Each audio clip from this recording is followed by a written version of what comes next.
Ahoy! Happy Tuesday to you. An absolutely gorgeous day outside. A little chilly, but the sun is shining. Got a little Boulder, Colorado, maybe Bend, Oregon, if that feels a little better to you. Welcome in. Big Souk, Jason Sukanik. No Isaac Ropp. He'll be back on Friday. I got lowercase in there. And this is our last Primetime of the year. Now remember, no show tomorrow, but we will have a special show, 1 to, I believe it's 4. I think we're doing 1 to 3, and then I was told 1 to 4 because Dusty's a son of a bitch that we're now going to 4, and that will be hosted by one Andy Dirt Johnson, who I think has been off for the last week or so, because who knows who's working at this point. I don't think there's anyone left in the building. I think it's just us. So Dirt will host new Westland head coach Anthony Newman, Oregon Duck NFL legend, and then some dumbass that played at BYU and stood around on the sidelines in the NFL. Oh yeah, me. I will be on there as well, and we'll be breaking down 3 hours of Oregon, Texas Tech preview for you, and that will lead into New Year's Day. All-day coverage. I don't even know when that coverage starts, but it starts early. Basically, when you wake up on New Year's, if you want everything Oregon, Texas Tech related, tune to 105.1 The Fan. We got you covered. So this is our last show of 2025, and that just feels bizarre. And maybe it's just like an old man thing, but I swear to God, this year went faster than any other year I can remember in my entire life. It just does not feel like this is, like tomorrow is New Year's Eve. It is just so bizarre to me. It's weird that it's the end of the year. Ropp was right when he said it a week ago. This year has gone by extremely fast, and it's kind of coming to an abrupt halt. Yeah. Well, I always feel like that's the case. We get to the end of the year and we always say that. Unless it's just like COVID years. I think COVID years, everyone's like, my God, can we move on? But for the most part, life does tend to go by pretty fast. But it just feels like this year in general went by pretty quick. And so I was kind of doing some stuff and like what we're going to do today. And Tyson Alger, I-5 corridor, he'll join us at 4 o'clock. He's got boots on the ground in Miami. We'll talk to him about the beautiful weather down there. Today was media day. We'll hear from Dan Lanning, kind of get all that, just perspective down there. And we'll break down this game 1,000 different ways. We'll take a look ahead at the other games, a bunch of NFL stuff. The NFL did not disappoint again last night. Holy Monday Night Football. And I'm actually starting to wonder if the Rams are a fraud. We'll talk about that. College football, again, and basketball continue to scream from the mountaintops. And look, I'm not a conspiracy guy. I just think sometimes conspiracies, this is why I can't really do the Joe Rogan thing anymore. Like, I think at times that show is pretty interesting. And look, give that guy all the credit in the world. That guy built the biggest podcast maybe of all time. I mean, that dude has influence that you would never think that a stand-up comedian and a guy that was like the 4th best player on news radio would have. But give him credit. I mean, that guy can help influence like policy and who's the president. That's a huge show. But for me, the conspiracy stuff, it wears me down. And maybe that's the beauty of people that want to commit conspiracies, is they just know we're all beaten down and tired. So what's one more? Like, the fatigue of it just makes you look the other way. But I am not a conspiracy guy at all. It's just not everything can be the deep state. Not everything can be some sort of dark web player, like marionette style behind the scenes. But there is a conspiracy being floated around right now about the NCAA and about just college sports in general. And I'm not going to lie, I think it's pretty good. Now, I'm not saying that I buy into it, but it's pretty good. And the fact that every single day now, you hear not 1, not 2, not 3, literally anyone involved in college sports is screaming from the mountaintop that everything is going to hell and everything is broken and something has to be done. And please, please, please, please, please, government, come save us, because that works so often. I'm starting to believe that this conspiracy theory might have some legs to it. So we'll touch upon that just a scooch. And we'll hear from, I think Calipari had like a 7-minute rant. We'll play a little bit of that. Sark had a pretty good one today at the Cheez-It Bowl. I think press conference is what they're playing in. And by the way, to all those saying that the bowl games are dead, yes, while I give you that bowl games essentially at this point seem pretty meaningless, there are a handful of bowls that have carved out a little niche in this playoff world that have actually become kind of fun. And I think that's what you have to do. Like the Cheez-It Bowl has kind of become a fun little thing. The Pop-Tart Bowl has actually probably become the biggest bowl game that's not part of the college football playoff. The Pop-Tart Bowl has created its own little world, and they've kind of treated it like minor league baseball. So if you're one of these bowl games and you're trying to exist in a world where you don't know what players are going to opt out, you don't know what coaching staff is going to be there, and you don't really know who's going to watch your game or show up, because largely at this point, bowl games are just about inventory for ESPN. And so how do you get eyeballs to you? Lean into the fun aspect of it. Who would have thought that a Pop-Tart sacrificing itself into a giant toaster and then getting a head coach to like rip off a big hunk of it and just inhale it after a win in a meaningless bowl game?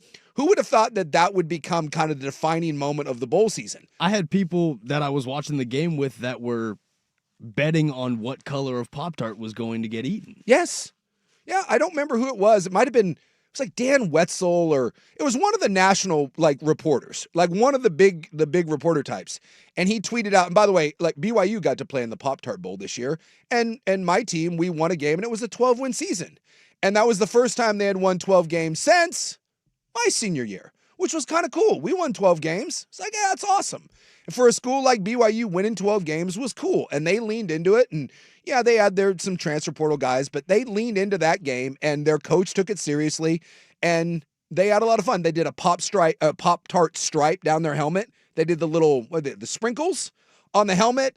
They fully embraced it, and it became something really cool. And I think it was, like I said, I think it was Dan Wetzel said that his daughter doesn't give two S's about college football. He said his daughter was like 10, and she asked him when the Pop-Tart Bowl was coming on. She wanted to see the Pop-Tart Bowl. And I thought to myself, dude, that is amazing. And there was a thing going around today. It might have been Barstool. Again, it's just kind of one of those things that kind of came across my sports sphere. And someone said, like, what bowl game doesn't exist but should? And someone was like, dude, like the Taco John Laramie Bowl. How awesome would it be to have a bowl game in like 2 feet of snow? Like, again, you could lean into something like that and have bowl games in interesting places, because what, the Idaho famous Potato Bowl, that's become kind of a fun one. You know, they dump the fries on everyone. The Duke's Mayo Bowl has kind of become one. You need a gimmick in a world where bowl games don't matter. And let me just break the news to you. They never mattered. I played in meaningless bowl games. I never once played in a good bowl game. I played in the AXA Equitable Liberty Bowl twice. And I played in the unsponsored Detroit Motor City Bowl, where they didn't even put us in Detroit. We stayed in Troy, Michigan. And I don't know if you've ever been to Troy, Michigan on Christmas. It's 4 degrees and you're in Troy, Michigan. The only saving grace is it's like a 10-minute drive to Windsor, Ontario, Canada. And let me tell you, everything's legal in Canada. So I'm just, as like a 19-year-old or 20-year-old, you can go into Canada and everything you need to stay warm on the streets is available for purchase in Windsor, and that is fantastic. But I played in those games, and they didn't mean anything. But I have fun. Those are great memories. And yeah, those games didn't mean anything then, and they don't mean anything now. But if you want these bowl games to survive, if you want them to become something that is more than 6 people showing up, you kind of have to embrace the minor league baseball thing, right? What is the biggest thing going right now in baseball that isn't Major League Baseball? Because Major League Baseball is its own entity, right? Major League Baseball is the college football playoff. We're all going to watch Major League Baseball. The numbers are huge. World Series ratings enormous. Shohei Ohtani, $700 million. Outside of that, outside of, let's say, 15 markets, because I'd make the argument, even down in like Tampa and Miami, no one gives 2 Fs.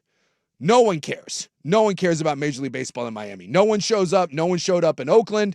Like, some of those regional markets are dead, right? So outside of 15-ish, 20 markets, you know what the biggest thing in baseball is? What's the biggest thing? Probably the World Baseball Classic. No. Take another guess. The Savannah Bananas? Savannah Bananas. The Savannah Bananas are the number one thing going in baseball outside of large market, meaningful baseball. Yep. And it's not even close. And the World Baseball Classic is really cool. Comes around every couple of years. Big deal. We all enjoy it. We all watch it. The Savannah Bananas sell out every football stadium in the country. They certainly sell out every Major League Baseball stadium in the country. They're going to go play at Autzen Stadium. 65,000 people. And guess what? Sold out. And when we had him on the program, guess who wants to be a part of that? Dan Lanning. You think Dan Lanning's not kind of a big deal in the world of college football? And Dan Lanning's not even a huge baseball guy. You know what Dan Lanning likes? Football. All football, all the time. But when we mentioned that the Savannah Bananas were coming to Eugene, he was like, oh, really? He goes, I've heard of those guys. I think, if I'm not mistaken, they may have sold out one of the motor speedways or one of the NASCAR venues. It's like 100,000 people, and they sell it out. Why? Does anything the Savannah Bananas do matter? In no way is that game anything that they play. My God, they got guys that are doing dance routines and lighting bats on fire and playing in no sleeves. The largest stadium that the Savannah Bananas have played is Memorial Stadium at Clemson University, hosting 81,000 fans. 81,000 people, and they sold it out. And this thing just keeps growing. Why? Because it's fun. It's a niche. They lean into it.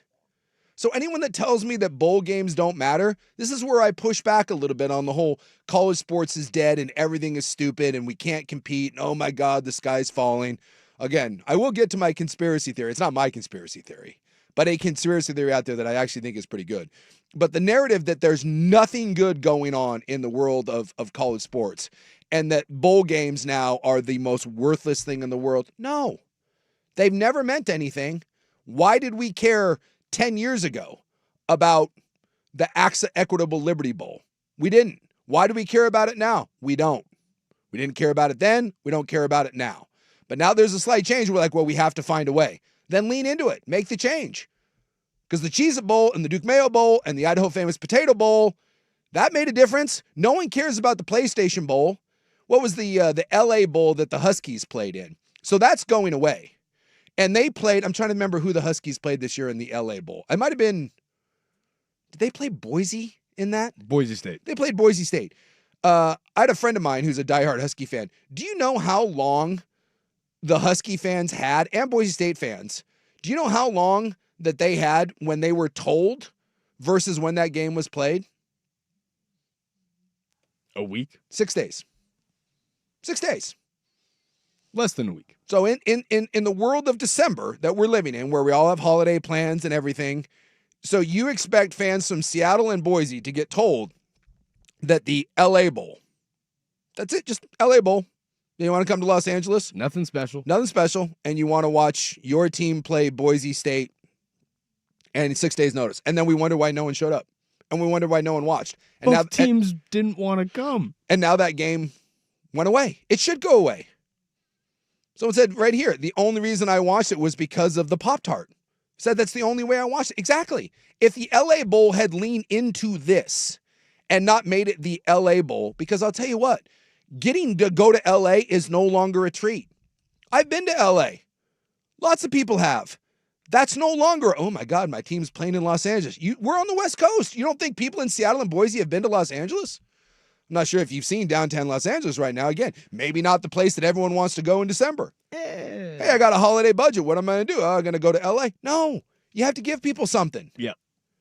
I think the Snoop Dogg of the Snoop and Dre present the Gin and Juice Bowl by Snoop and Dre. Whatever that having a celebrity behind it, I think makes fans want to watch it despite what the game was. Lean into it. Lean into it. Someone should go, the guy that owns the Savannah Bananas, I forget what his name is, but the dude, he's the King Banana. He's the guy that wears the top hat and the yellow tux or whatever. That guy bought a team, and everyone laughed at him. Jesse Cole. And now that guy is worth how much money? I think someone offered to buy the Savannah Bananas for like $100 million, and he was like, nah, I'm good. I'm going to keep doing this. If I needed to run a bowl, I would go to Jesse Cole, and I'd be like, what do I have to pay you for you to consult with me to make my bowl game important? I would see if the Savannah Bananas want to host my game. Would you like to go play in the Savannah Banana Classic in Savannah, Georgia? And you go play one inning at halftime, and it's all the theatrics, 30 minutes for the break. Exactly. Halftime. That's it. Halftime, we're gonna have a mini banana. We're gonna have a mini banana thing. And the trophy, by the way, it's gonna involve a banana. Go find some unique ways to market this.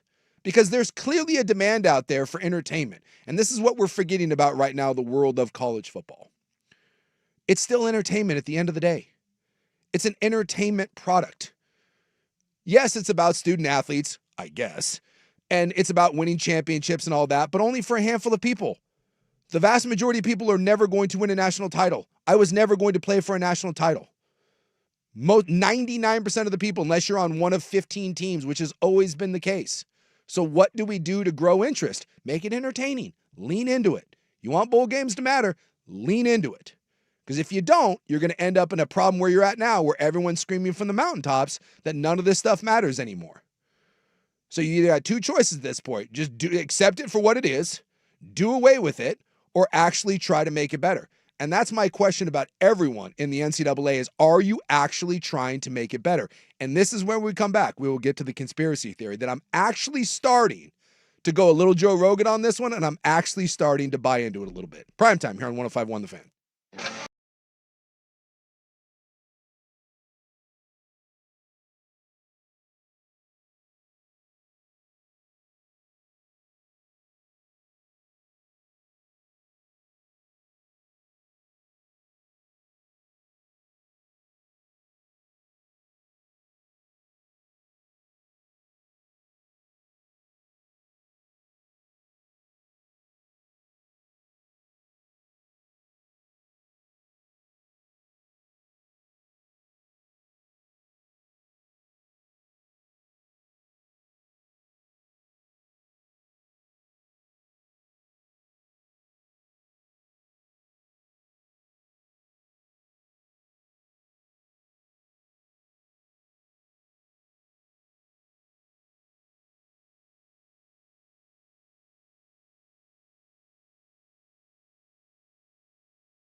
Welcome in.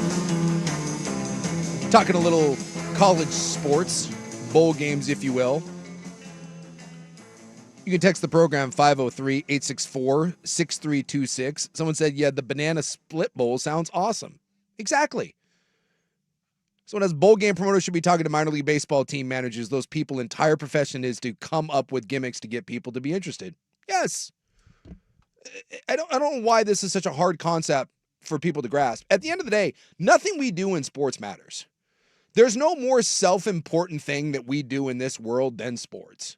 We try to make it out like these games matter. And you hear, well, if the game doesn't matter, why, then why am I paying attention to it? Well, what does a college football playoff game matter? None of it does. If Oregon wins or loses on Thursday, what does it change for you? What does it change for Dan Lanning? Other than, I guess you get to say, well, I don't know, he can't win the big one or he does win the big one. It's a narrative, but none of it really matters. It matters because Dan Lanning makes $11 million a year, and it matters because Oregon uses it to jack up tuition and it gets more kids to apply to it, and it matters because ESPN gets a bunch of ratings off it and they're able to sell advertisement, but does it really matter? No, none of these things do. Nothing we do in sports matters. It's entertainment. And when entertainment dwindles, the sport dies. I mean, honestly, this is like the whole WNBA thing right now. Finally, there's some like momentum in women's basketball. They've been playing for a quarter century and no one has cared. Not one of those championships anyone paid any attention to, but they're having a moment right now and people pay attention to it. It's the same sport. It's just now all of a sudden we've decided to care. And when we decide to care, there's money to be made there. But if we woke up tomorrow and decided that college football or the NFL or Major League Baseball, boxing was one of those. At one point, boxing was the biggest sport in the world.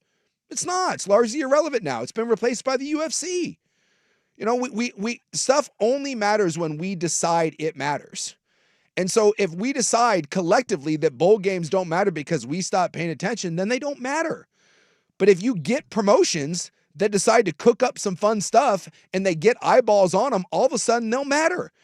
If you have a fan base that's excited to go play or watch, the Taco John Laramie Bowl, all of a sudden there'll be money put into that. And now that bowl game will have money to be paid out. And now fan bases will want to travel there and people on TV will want to see it. And lo and behold, that game matters. I think it's just getting frustrating that people are starting to push the narrative of, I guess it's narrative versus entertainment. And the fact that we're getting bad entertainment from these games says a lot about what we should be saying about the narrative. Yeah. The NBA Cup is another great example. The NBA has spent $100 million trying to get the NBA Cup to matter. Who won the NBA Cup this year? The Knicks. Who'd they play? The Spurs. There you go. Look at you. You know who won the year before? Not a clue. Doesn't matter. The NBA wants it to matter. Steven knew, right? It was the Bucks. The Bucks. So we got the Lakers, the Bucks. They won it the last 2 years, and now the Knicks. Now the Knicks. Yeah. Some teams didn't hang banners, and they got killed for it, and now someone is going to hang a banner, and they get killed for it. It's like it doesn't matter. But the NBA wants it to matter, so they're spending a bunch of money to tell you that it matters.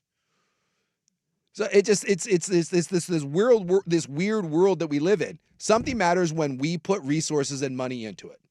The women's basketball, the movement we're having right now in women's sports, more resources are being dumped into it, more coverage is being had of it. The athletes are getting better, and lo and behold, people are paying attention to it. And I've heard this from women all the time and said, if we paid more mind to it 20 years ago, the game would be in a better place. It's true.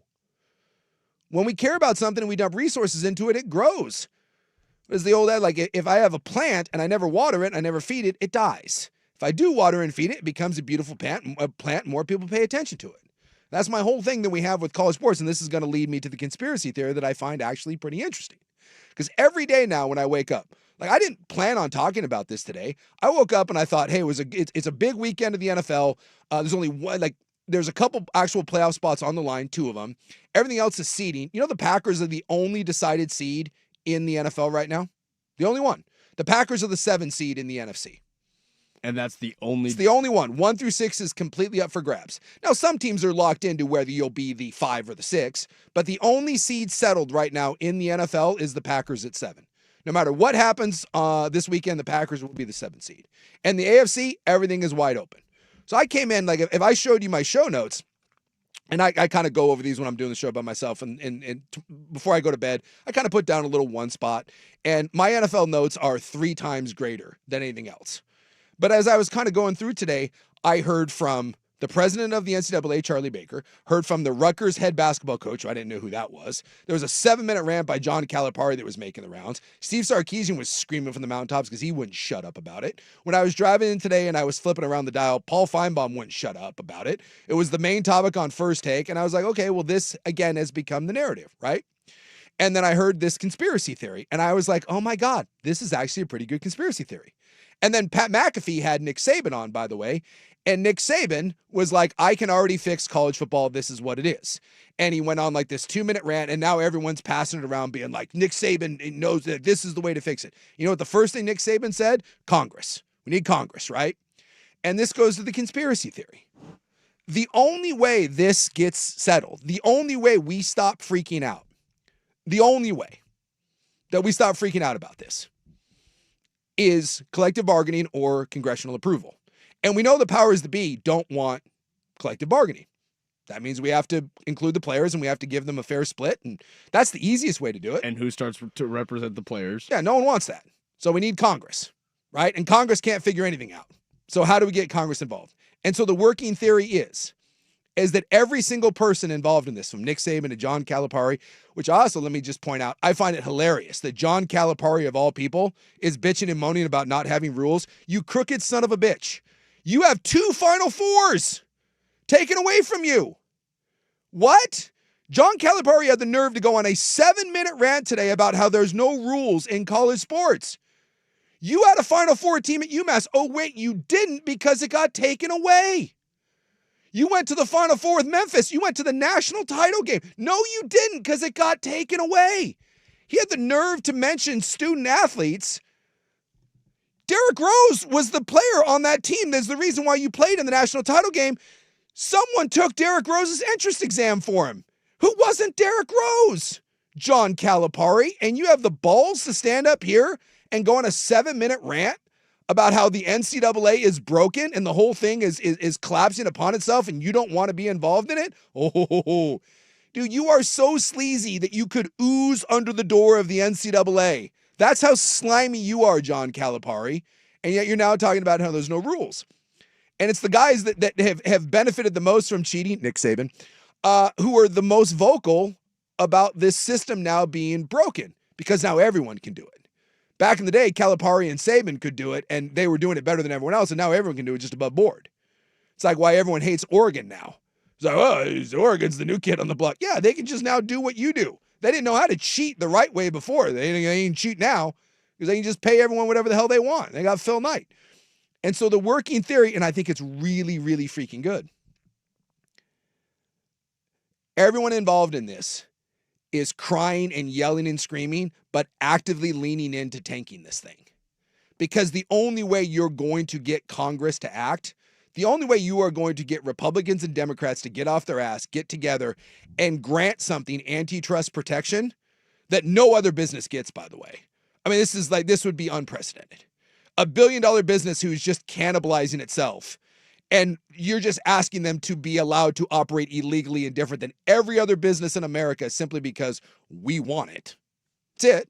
It's the only argument is, well, we really like college sports the way it was, so we'd like them to be able to not have to play by anyone else's rules. So let's give them their own. That's not going to happen unless it gets so bad and it turns into a dumpster fire. If the stink from that tire fire gets so high that no one can ignore it, and they'll be like, oh my God, we have to do something. I saw Ted Cruz today tweet that he's working on this day and night because, my God, college sports is dying. Is it dying, or do we just have a lot of people yelling and screaming that it's dying? Do we have a lot of people now yelling about Iowa State and Auburn and all the transfer portal? Because no one cared when Washington State and Oregon State lost 150 players. No one cared about that. But now that it's happening to Iowa State, or God forbid that it's happening to Auburn, now we care. Now that Texas is losing 3 running backs and Steve Sarkisian is yelling about it again, now we care. I actually think it's not a bad, I don't think it's a bad conspiracy theory that everyone from the NCAA who has just said, we're not going to touch it. We're just going to cross our arms, because the NCAA has said all along the one thing they will not abide is collective bargaining. They don't want it. They don't want it. And the only way they can do it is by purposely cratering it.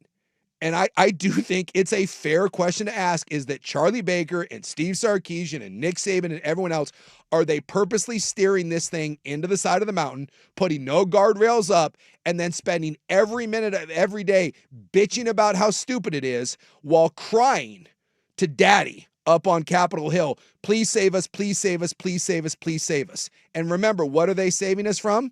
Ourselves. Yeah, rather than point the finger at the rest of the NCAA or point the finger inward, the Spider-Man meme, it's let's find a new person to blame. And who's the easiest person to go and be the scapegoat? The government. It's just I think it's actually kind of a brilliant strategy. If you can lean into the tank, if you can lean into making this thing as bad as humanly possible, and get the government to come in and magically give you a set of rules where you don't have to do the one thing you don't want to do, which is include the players. If that's what they're doing, it's brilliant. It's a brilliant strategy. Because all along, everyone that's crying about it is making tens of millions of dollars. Steve Sarkisian makes $12 million a year, and John Calipari makes $8 million a year. And they're the ones that get to stand up and be like, my God, this system is completely trashed. And if we don't do something about it, our sport dies. But I'm still making $12 million. And by doing this, someone comes in and fixes my problem. And you know what the one aspect of when this thing gets, quote, fixed by the government, you know what won't change? The one thing that won't change, their salaries. Everything else about their job will get easier. It will get better. But the one thing that won't change, the only thing that won't change, is their ability to make as much money as possible, their ability to transfer whenever they want to, their ability to take whatever job they want to. Every other aspect of this changes, but that. Again, not a conspiracy theorist. I'm starting to buy into that one, that it's a collective effort of saying, just take your hand off the wheel, and the best way to fix this is let the car crash. And then even though the car crashes, and yeah, it's a bad crash, no one died. But we're going to pretend that it's the worst car crash in the history of the world. It's a false flag. Let's get involved in a war. It worked for Vietnam. Why not this? I really do think that there's something to that. And it's kind of sad and pathetic, but that's the world we're living in. That it's officially has made me a bit of a conspiracy theorist on this. Maybe we'll hear from some of these coaches as we come back. We'll actually talk about some of the bowl games. And again, I will get to my NFL news and notes because I do think it is a great weekend of the NFL. And I know it doesn't feel like there's that many spots left, but seeding and positioning and jockeying means something.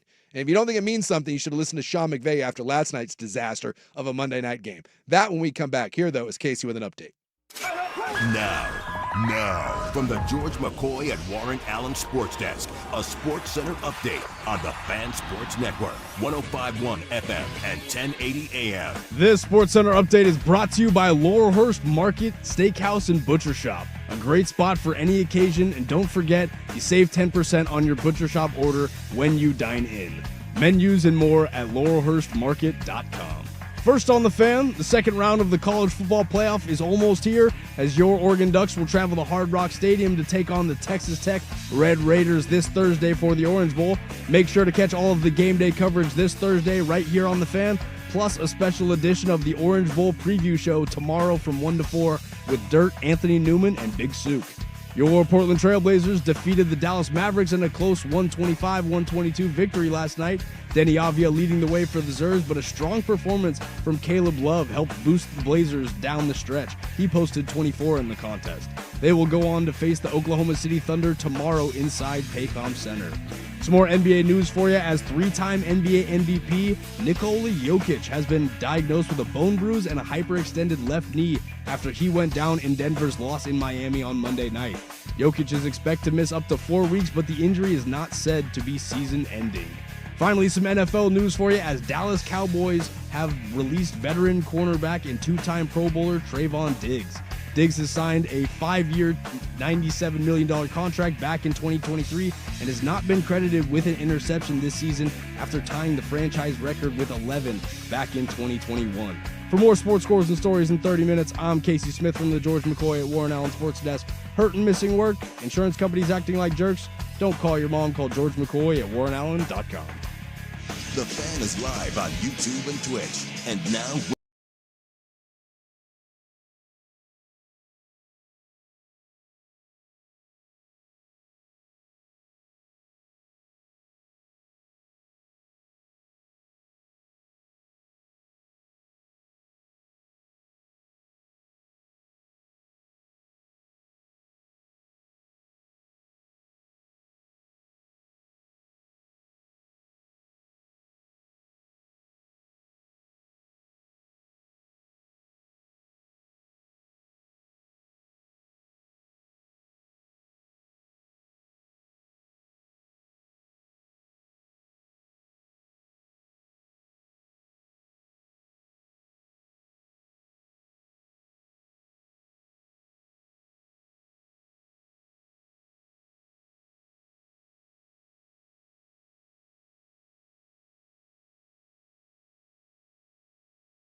Talking a little college football.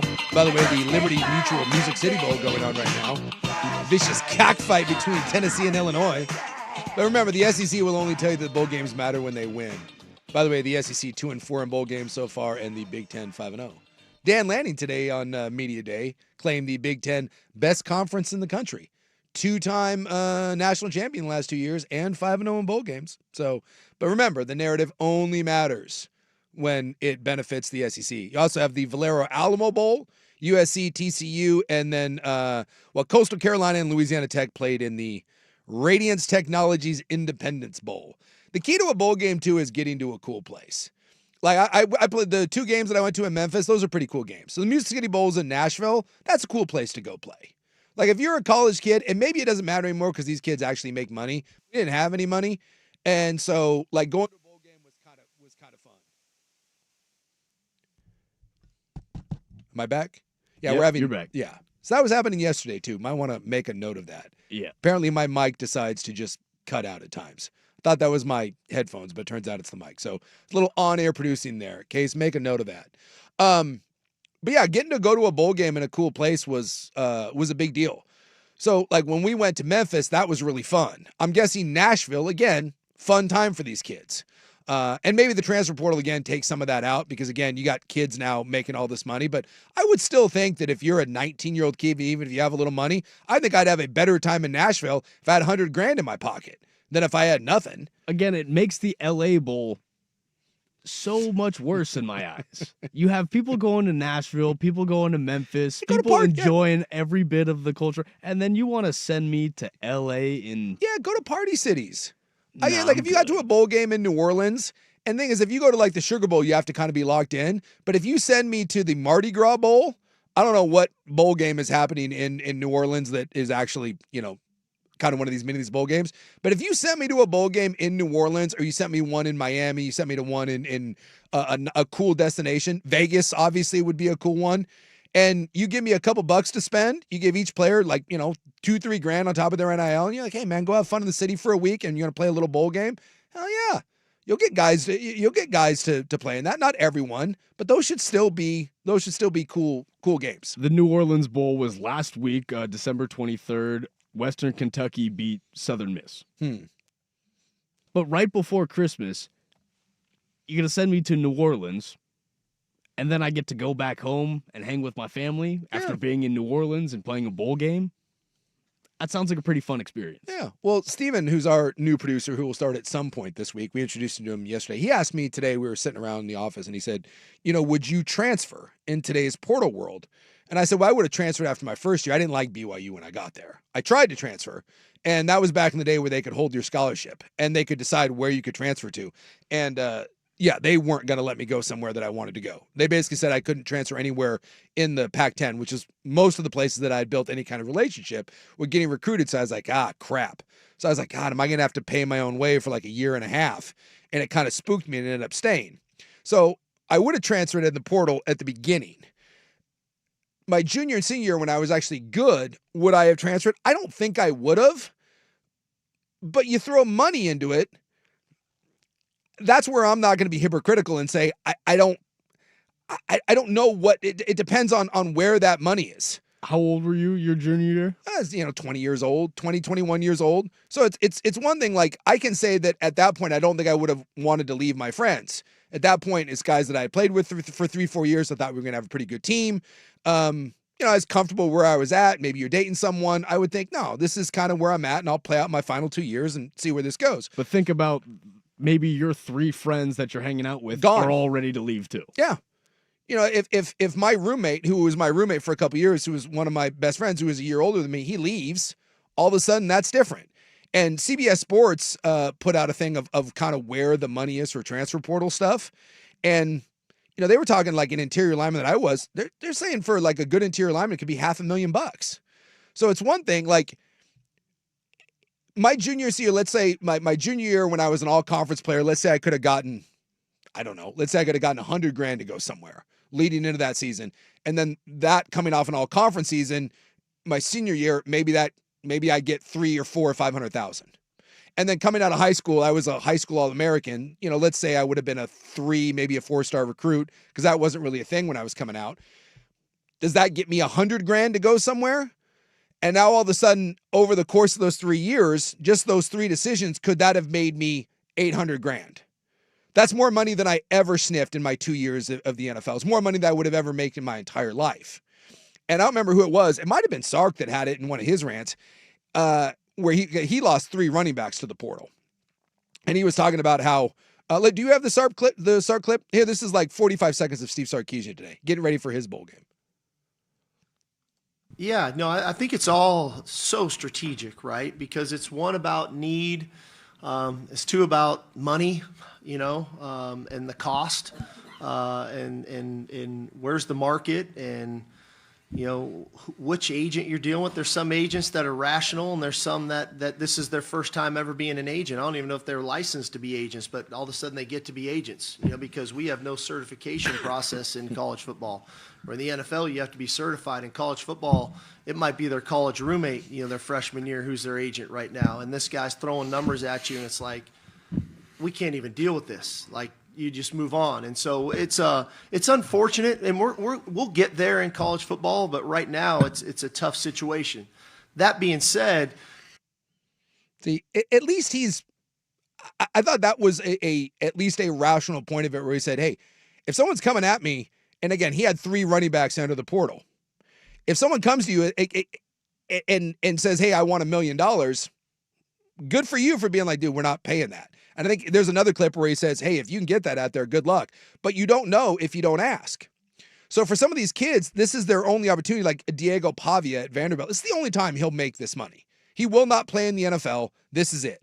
This is his one chance to make money. And would he make that money at any other school? And so even in that conference? Yeah, so I think the argument was made that, are you actually doing yourself as an athlete a disservice by not entering the portal every single year? Because by entering the portal, it basically turns into an auction, which sucks. But for those kids,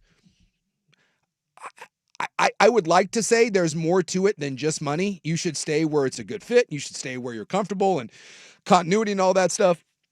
But if I don't think that the NFL is not a given by any stretch of the imagination for anybody. So if I know Texas is offering me $150,000, how do I know what someone else is willing to give me unless I put my name out there?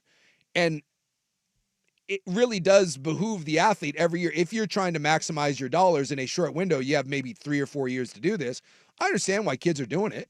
Sucks for the programs. And maybe it sucks for the kid too, because maybe he ends up in a bad fit and it doesn't work out for him. But the chance to monetize. So I can't sit up here and say that I wouldn't have done it. As a 47-year-old guy, I can look back on that. No, I wouldn't have done any of that crap. But I also don't know what amount of money was being thrown my way. Hindsight's 2020. Hindsight's 2020. So when you're 20 years old and you think there's maybe a chance out there to make some of this money, and again, some of these figures that are being thrown out there from CBS Sports, and again, remember, this is all just this is speculation, but they were talking about for a quarterback, a high-end quarterback, it's $3.5 million. Average quarterback, $1.5 million to $2.5 million. Low end, $750,000 to $1 million. And there's not that many quarterbacks out there. And it goes down from there. Running backs, high end was $1 million, average $400,000 to $700,000, low end $250,000. Wide receiver, $1 to $2 million, low end $300,000 to $500,000. We get to where's my offensive tackles, $300,000 to $1 million. You're in that range. And so I think most of the positions are probably in there. Interior offensive line, we're one of the lowest. It was $200,000 to $800,000. But still. $200,000 for a 20-year-old kid? Yeah, dude, it's life-changing. It's life-changing money. Most of the positions in college are going to be somewhere between $300,000 and $2 to $3 million. So how do you know what range you're at unless you're willing to put your name out there in the portal? Because also what Sark said in that clip, it goes on a little further, and again, it was a whole press conference, but he said, hey, we have to tell those kids, if you can get it somewhere, good luck. If you don't, come back to us. And I think that's the thing to remember with a lot of these kids entering the portal too, is they can come back. Most of those schools are not doing the, hey, if you go in the portal, F you. It's more, if you go in the portal, please come back. No love lost. No love lost, because this is just the reality of the situation that we're in. So someone said that my moral high ground at times gets tiresome. And maybe that's true. But I try to be honest about it. And this is one where I can't take a moral high ground. Would I have entered into the portal? Don't know, because I don't know what money was offered to me. It's easy to say what you would or wouldn't do until someone puts, at the time, life-changing money in front of you. And does $800,000 or $500,000, does it set you up for the rest of your life? No.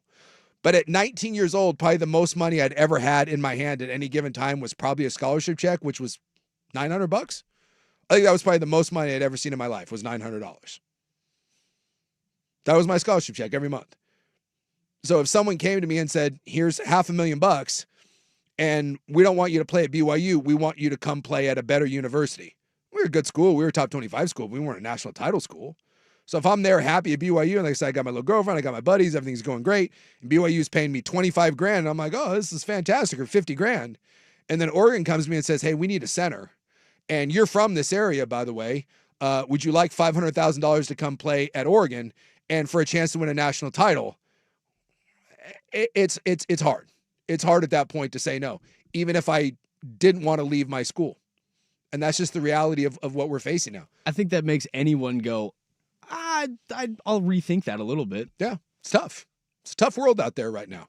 Where it settles, I don't know. Don't know. One of my favorite things I saw, though, in this is, guys are now putting out like their, yesterday was the Tulsa House. Every day there's new stuff in this. It's crazy. It's like, it's the story that just keeps on giving. So yesterday was the Tulsa House, that the Tulsa football team is renting a house and doing a documentary Hard Knocks style about the transfer portal. Everything's going to be run out of basically a big party house off campus, and they're going to film it all. The number 2 tackle in the portal, he was a kid from Oklahoma State. His name was Grant Seagram. So he listed over like a 4-day period he's going to visit. I think it was actually like a 6-day period. He's going to visit 4 schools. He's the number 2 tackle in the portal. So he's going to visit like Northwestern. He's going to visit Arkansas. And remember, he's an Oklahoma State offensive lineman. Would you care to guess what the 4 school that he's going to visit in his tour of schools before he settles? All rivals of Oklahoma State? Oklahoma State. My man is visiting his own school. Just stopping by to say hi. It's great. I love it. Dude's played at Oklahoma State for 3 years. And he actually put out that on his list of teams that he's going to visit is Oklahoma State. I freaking love it. I'm going to go home and tell the BTJ, I'm going to tell the missus, I'm like, hey, just so you know, make a tour of ladies. Make a tour of ladies over the next week or two. Kind of see what's out there, but I want you to know, baby. You're on the list. You're on the list. I'm going to come back. I'm going to give you a world too. I'm going to go back and just, see. You made the cut. You made the cut. Just every day there's something great about this. All right, we take a look ahead, and don't forget, 4 o'clock, Tyson Alger, I-5 Corridor, will join us from Miami, boots on the ground. We'll actually talk real meaningful football. So we'll start taking a look ahead, Oregon and Texas Tech when we come back. Primetime here on The Fan. The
Welcome in. A little short. Did it again. I'm back. Yeah, we're having mic difficulties. I'll slide over. I'll slide over. Gentle. I'll slide over next break. I didn't even touch it. So we'll slide over next one. Anyway, we're shocking development. We're dealing with Odyssey audio issues. It only cuts out for like 1 or 2 seconds too. So, and the light doesn't change. So I don't know. We'll get our IT guys in here. We'll try to figure out how to slide over during the break. We'll get it fixed. Yeah, we'll get it fixed. A lot of college football this hour, obviously. And then Tyson Alger, I-5 corridor. He'll join us top of the hour. He's boots on the ground in Miami, and we'll start taking a look ahead at Oregon and Texas Tech in the news. And then 5 o'clock hour, we'll shift heavy into the NFL. And then in the club, I got a couple fun stories about a guy who was annihilated by tripping over his cat. We'll do a year in review since this is our last show of the, of 2025. Because remember, tomorrow, no prime time. I think we have, I'm assuming we're still doing the normal morning show. We doing normal mornings, midday? I believe that we're still same in the morning. Same in the morning, and then I think we're same in the morning, same in the midday, and then in the afternoon, 1 o'clock. 1 to 4. 1 to 4. Remember, we'll have a special Orange Bowl preview with Andy Durr Johnson will host, Anthony Newman, and myself, and we'll get you ready for all-day coverage on New Year's Day of Oregon and Texas Tech. All right, so we'll take a break. We're going to work on our little mic issue here, and then when we come back, Tyson Alger, I-5 Quarter, will join us, boots on the ground in Miami for an Oregon-Texas Tech preview right here on 105.1 The Fan.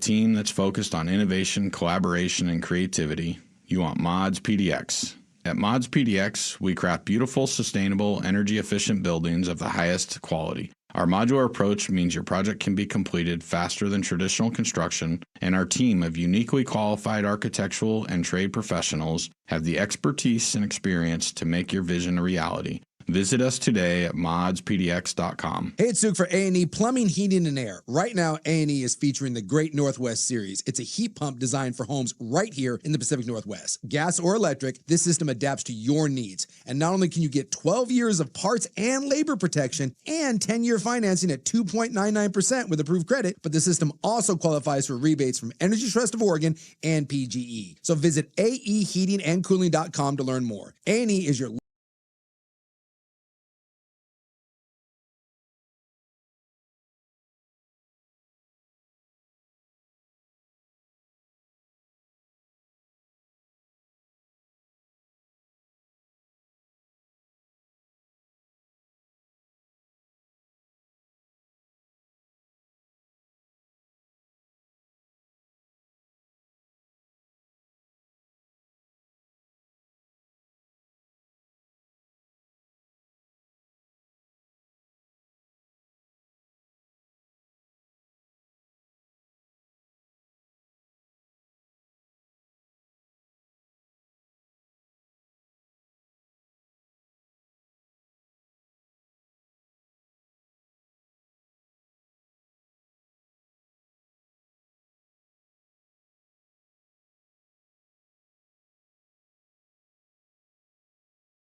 Network, 105.1 FM and 1080 AM.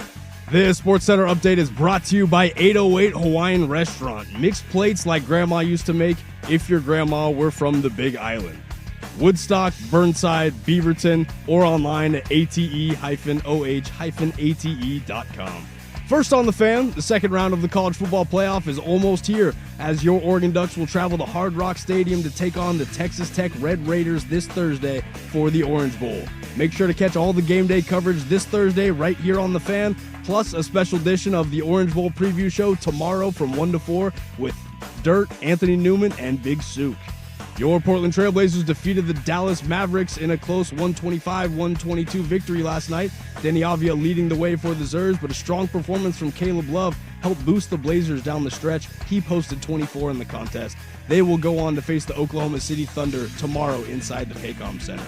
Finally, some NFL news for you as the Dallas Cowboys have released veteran cornerback and two-time Pro Bowler Trayvon Diggs. Diggs signed a 5-year, $97 million extension back in 2023 and has not been credited with an interception this season after tying the franchise record with 11 back in 2021. For more sports scores and stories in 30 minutes, I'm Casey Smith from the George McCoy at Warren Allen Sports Desk. Hurt and missing work? Insurance companies acting like jerks? Don't call your mom. Call George McCoy at warrenallen.com. The home of dirt and spray.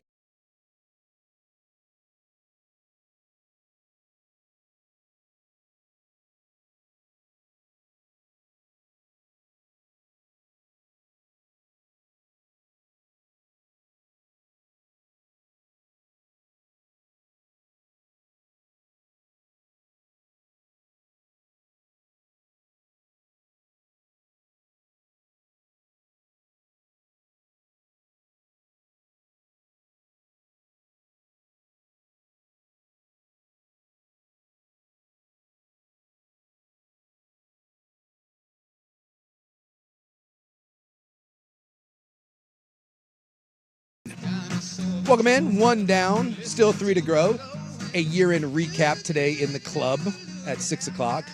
You basically, the entire year of 2020 recapped in about 9 minutes or so. And it's funny when you go back and look at a year-end recap, because this is our last show of the year, you kind of forget about things. You're like, oh yeah, that happened. Like anything that happened, I'm going to say like before June, all becomes irrelevant. You're like, what? It's kind of like the early part of the college football season. You're like, what happened in week 2? It kind of becomes largely irrelevant because we moved on to bigger and better things, much like the Orange Bowl, which you can hear right here on the Fan on Thursday. And today was media day down at the Orange Bowl, and so we thought we'd go and visit friend of the program and I say owner, proprietor of the great I-5 Corridor. You can find his stuff at i5corridor.com. He does a great job covering everything in the Pacific Northwest. Tyson Alger, we welcome you back to the program. Thanks for taking a couple minutes for us, buddy. Hey, absolutely. Thanks for having me on. How was I'm assuming the weather down there slightly better than the 7 degrees that it was this morning up here? Yeah, I heard it was a little cold up there. I do admit when it got down to like 64 this evening as the sun was setting, I thought that maybe I shouldn't have changed into these shorts, but no, we're doing good down here. We're surviving. Did you have to put on a light sweater? Is that what, like maybe? Like maybe a cardigan, but nothing too heavy. I'm sure it's tough when you find out that you're traveling to Miami. We were talking about like bowl destinations and how largely like some people view bowl games now as irrelevant. But if you end up at a cool place or someone does like what the Pop-Tart Bowl does, you have to create like an environment where people want to go. And I would assume that 1, being the college football playoff, and 2, Miami is a great destination. But I'm hearing this game is not sold out and probably won't be sold out. Yeah, it's been a fascinating one because like I've seen like a fair amount of like Oregon Twitter or X like that have made the trip down here, and like this is a fun one to go to. It's a large profile game. It's 2 good teams. It's Miami when it's freezing cold back in Portland or Eugene. But like even at media day today though, like it felt like a little not off, but it just felt like a little subdued. Like there wasn't much in the way of like national media people there. Maybe it's just the fact that there's just so many games to go to now, and you kind of have to gear up for like the whole run in terms of all the games. But like it's like I believe it when I like see the reports that it's not sold out, just because like it doesn't quite have like the kind of like the pizzazz to it that like the Rose Bowl does, which we're pretty used to going to at this point. And by the way, I guess the Rose Bowl isn't sold out either. I mean, it's kind of becoming a thing across the board. They're saying that like just the demand for the games right now on site is pretty soft across all 4 of these games, and maybe that's lending some credence to the whole. I mean, Dan Lanning even said this game should be played in Lubbock. Do you think? Are you hearing that there's more momentum maybe for these games being the second round games being at home fields, or is the bowl machine just too powerful? I mean, I think the bowl machine's still pretty powerful. I mean, like it's even crazy just being around like at this thing. Like there's so many people in orange suit coats that are just part of kind of like the Orange Bowl contingent around, and like it's still a large kind of entity. It's still kind of like part of the money machine of it. I think ultimately it'll just come down to like whether or not they think the television ratings are somehow impacted by kind of the in-stadium kind of vibe for these. But on the flip side, like Hard Rock Stadium is pretty cool. Like I haven't been to many college football venues that are like lined by an F1 track or have they have like these gondolas that kind of go through the parking lot that I imagine for the Formula One stuff. But yeah, like it's a really cool venue. It's just I think kind of some of the pageantry of bowl season doesn't maybe like hit as much in Miami as it does or used to. Well, today was media day. Did you get a feel like, do we know, like, what are we expecting crowd wise? Is it a 50-50 split? I mean, obviously Texas a lot closer to Miami than us out here, but do we have, is it too hard to get a gauge for, I guess maybe fan support in-house?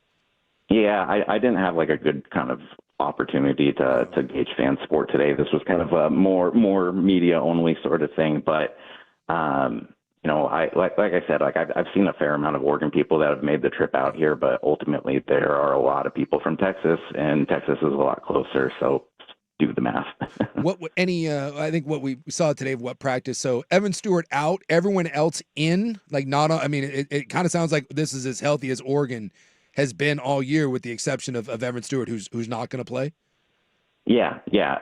Stewart's listed as out. He didn't practice though. Like at media day today, Lanning had kind of an obscure quote about how he's just changes his status on there to mess with us. So I don't know, but I wouldn't count on him definitely this week. We'll see depending on next week. But yeah, DeCorian Moore, Gary Bryant Jr., Jordan Davidson, they all looked like they were out there today. Granted, the amount of practice we see is legitimately 15 minutes of stretching. So, and anybody trying to make like large inferences out of bowl practices is probably stretching it a bit, but it was good to see those guys out there healthy and looking good on the injury report as well. If you get a sense, or can you tell, or if they said anything about, I mean, obviously this is kind of Texas Tech's first venture into this, and Oregon having done it last year, although, you know, having the bye, has Lanning talked about, or do you get a sense that the approach has changed at all last year versus, you know, a team and a lot of players and coaches that have been there and done that?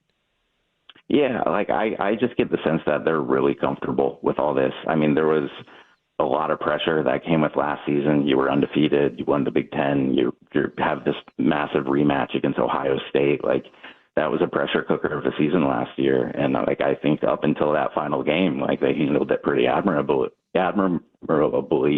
But you know, this year, like they've kind of had like the back and forth of they didn't have to play in the conference championship game, but they did have to play earlier against JMU. And I think, you know, Lanning holds the cards close to the vest, but like he said, basically like they learned a lot from the way they went about practicing, preparing, keeping guys healthy during that time last year. And they say they've put it to better use this year. I mean, ultimately we're going to find out on Thursday, but yeah, like I just like they're not in awe or shock of this venue or this moment at all. We're talking to Tyson Alger, I5 Quarter. You can find his stuff, i5quarter.com. Anything you took out of media today? Anything anything fun, anything serious that kind of, I don't know, poked your interest? For like the last 5 minutes, Tosh Lupoi was just sitting at his podium by himself, and he looked like he didn't want to be like done yet. Like he kept kind of talking into his microphone and like color commentating like other people's interviews as they were going on. And while he was doing that, I went up to him and I asked him, like, hey, you've been so busy lately and you've been talking about doing the Oregon job during the day and the Cal job at night. Like, what do you think about sleep science? Like, do you actually think it's important to get a good night's sleep? And he said, no, it's a placebo. He doesn't believe in that science. So, yeah, that was my biggest takeaway from media day to day is Tosh Lupoi does not believe in sleep. So what we determined is that, because Dan Lanning once told us that being sick is a choice, being cold and wet is a choice, and now Tosh Lupoi saying that apparently being tired also a choice. I'm getting a kind of a common theme about the psychotic nature of successful college coaches. Yeah, they're nuts, man. Like I got like 4 hours of sleep last night, and I'm not doing well. So, is there anything at all? I mean, it is kind of weird. I know, like in the Ole Miss game, Ole Miss Georgia, there's 6 LSU coaches that are coaching Ole Miss. And like Lane Kiffin's going to the game. And last week, you know, JMU's entire staff was not JMU staff. It was UCLA staff. And it's one thing I haven't really heard mentioned, but it is interesting because both coordinators are head coaches. And there's like, 7 other staff members and coaches that are leaving as well that are technically other teams' employees, but are coaching in this game against Texas Tech.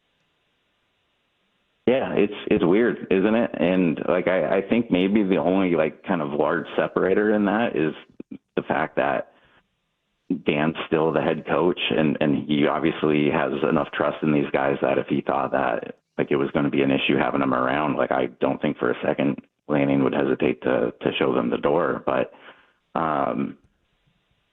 you know, I think maybe I mean, it's weird. Like the coaches hate the timing of the season. Like Dan's been a big kind of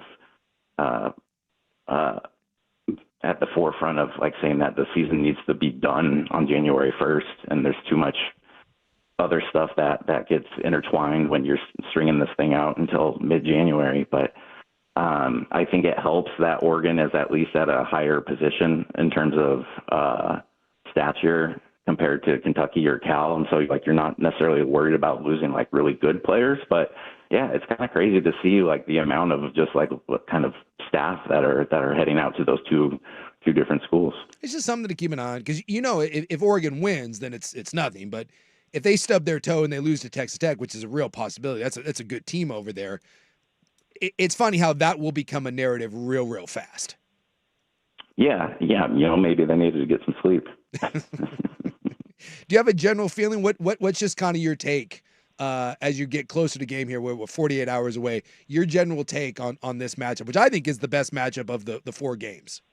I think it's really good. Like it's just there's a lot of talent and depth on both sides of this matchup. Like it's going to be fun to see what Texas Tech's front 7 can do. I think the only thing that that makes me really like Oregon's chances in this one is obviously Tech's quarterback is going to be a little bit limited in terms of his mobility.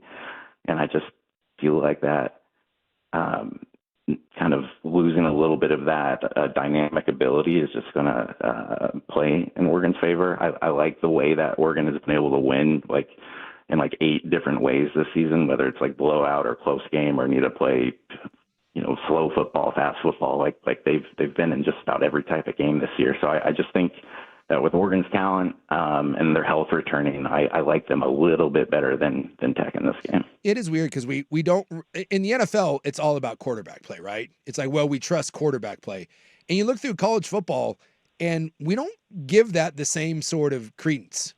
You know, when we talk about 2 teams, or we talk about 2 teams that are good and both play good defense and good old lines and there's weapons and all this stuff, we don't really talk about the fact that one of these 2 quarterbacks is probably going to be playing the last game of his professional career, and one will be a top 5 quarterback in next year's draft if he comes out.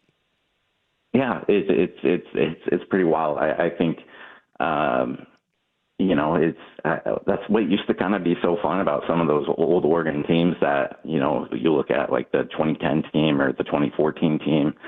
obviously 14 you had Marcus, who was a Heisman winner, but it's not like Marcus has gone on to like light up the NFL. Like I like that, and at least in the old college football, you could kind of have, these guys who weren't necessarily pro prospects to be that effective at that level. But okay, we put your feet to the fire. Give me a prediction. I'm going to say Oregon 38, Texas Tech 28.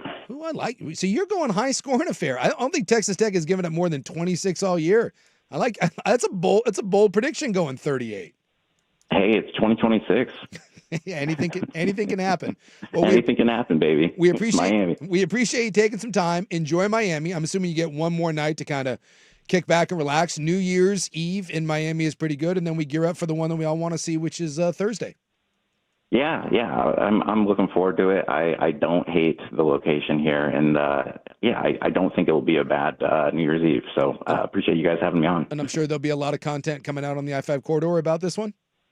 Yep, yes, sir. All right, well, check it out. And Tyson, we'll check in with you hopefully further down the road when they take care of Texas Tech and move on to, I'm assuming Indiana, but possibly Alabama. But we appreciate you taking a couple minutes for us, and we wish you a happy New Year and all the sunshine and happiness you can handle.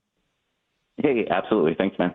All right, when we come back, interesting there. I actually want to talk about the game when we come back, because I do think there's a couple things that we can point to about one side or the other, because I do think this is the best matchup, but I do think there are a couple massive advantages that Oregon has in this game, and I want to touch upon the one that we kind of mentioned there, and that's simply a quarterback play. And why don't we talk about the college quarterback the way we do the NFL? That when Primetime rolls on 105.1 The Fan.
Tyson Alger just joined us. I-5 corridors talking a little Ducks and Texas Tech. He did mention that it doesn't have the same sort of feel. I don't know if you've paid attention to this, but none of these games are sold out right now. At least it was like, 24, maybe 48 hours ago? I saw someone, it might have been, I think Darren Ravel was talking about it, that there are still face value tickets to every one of these games. Like, there really isn't a secondary market for them unless you're trying to get like a specific seed. Right, then you may, StubHub or whatever, but there's actually cheaper seats to be had right now on the secondary market for a lot of these games than what you would find just going face value. And by the way, I think there's a lot of fan bases now, and we even heard this when Oregon was getting ready to play James Madison. There were a lot of fans that were like, dude, we weren't going to buy from the school because the ticket prices on the face value on these things are so jacked up, because it's the idea of like, oh, it's the college football playoff. These are so expensive and it's a premium price. And a lot of fans are like, no. I knew season ticket holders that were like, dude, we're just going to wait and go on the secondary market. For that Oregon JMU game, you could have had a 30-yard seat, 15 rows up for $80. And that was like a couple hours before kick. And so I wonder if maybe that's the same sort of thing that's happening here. But it's a soft market. The Rose Bowl. You have the Rose Bowl game. And by the way, it's the Rose Bowl featuring a Big Ten team and Alabama, arguably the second biggest brand in college football behind Ohio State. And now, granted, I think it's supposed to rain a little bit at the Rose Bowl. So it never rains at Autzen. Apparently it never rains at the Rose Bowl, not so fast. But I do think it's kind of funky that here we are, less than 48 hours away from these games. And as far as I know, none of these games are sold out, which might lend some credence to the fact that a lot of people think these second-round games, including Dan Lanning. Lanning even said that this game should be played in Lubbock. And this was the same thing that he was saying last year, and this is where I'll give Lanning credit. He said this last year, and he'll say it this year. Last year, it would have benefited Oregon because Ohio State would have had to come back to Eugene. And in this year, Oregon would have had to go on the road to play in Lubbock. Texas Tech, for being the number 4 team in the country, their reward was not getting a home playoff game, which kind of stinks. And I promise you, if this game was in Lubbock, if this game was in Bloomington, these games would be sold out. Not only would they sold out, but it would be a massive ticket. I mean, get-in price at Autzen Stadium would be, or I guess Lubbock, wherever, I don't know the name of that stadium. I think it's actually Cody Campbell Field, the tech billionaire. I think his name is the field, but I'm not sure what the stadium is. Jones AT&T Stadium. Jones AT&T. Oh, so that's, there you go. Well, Jerry.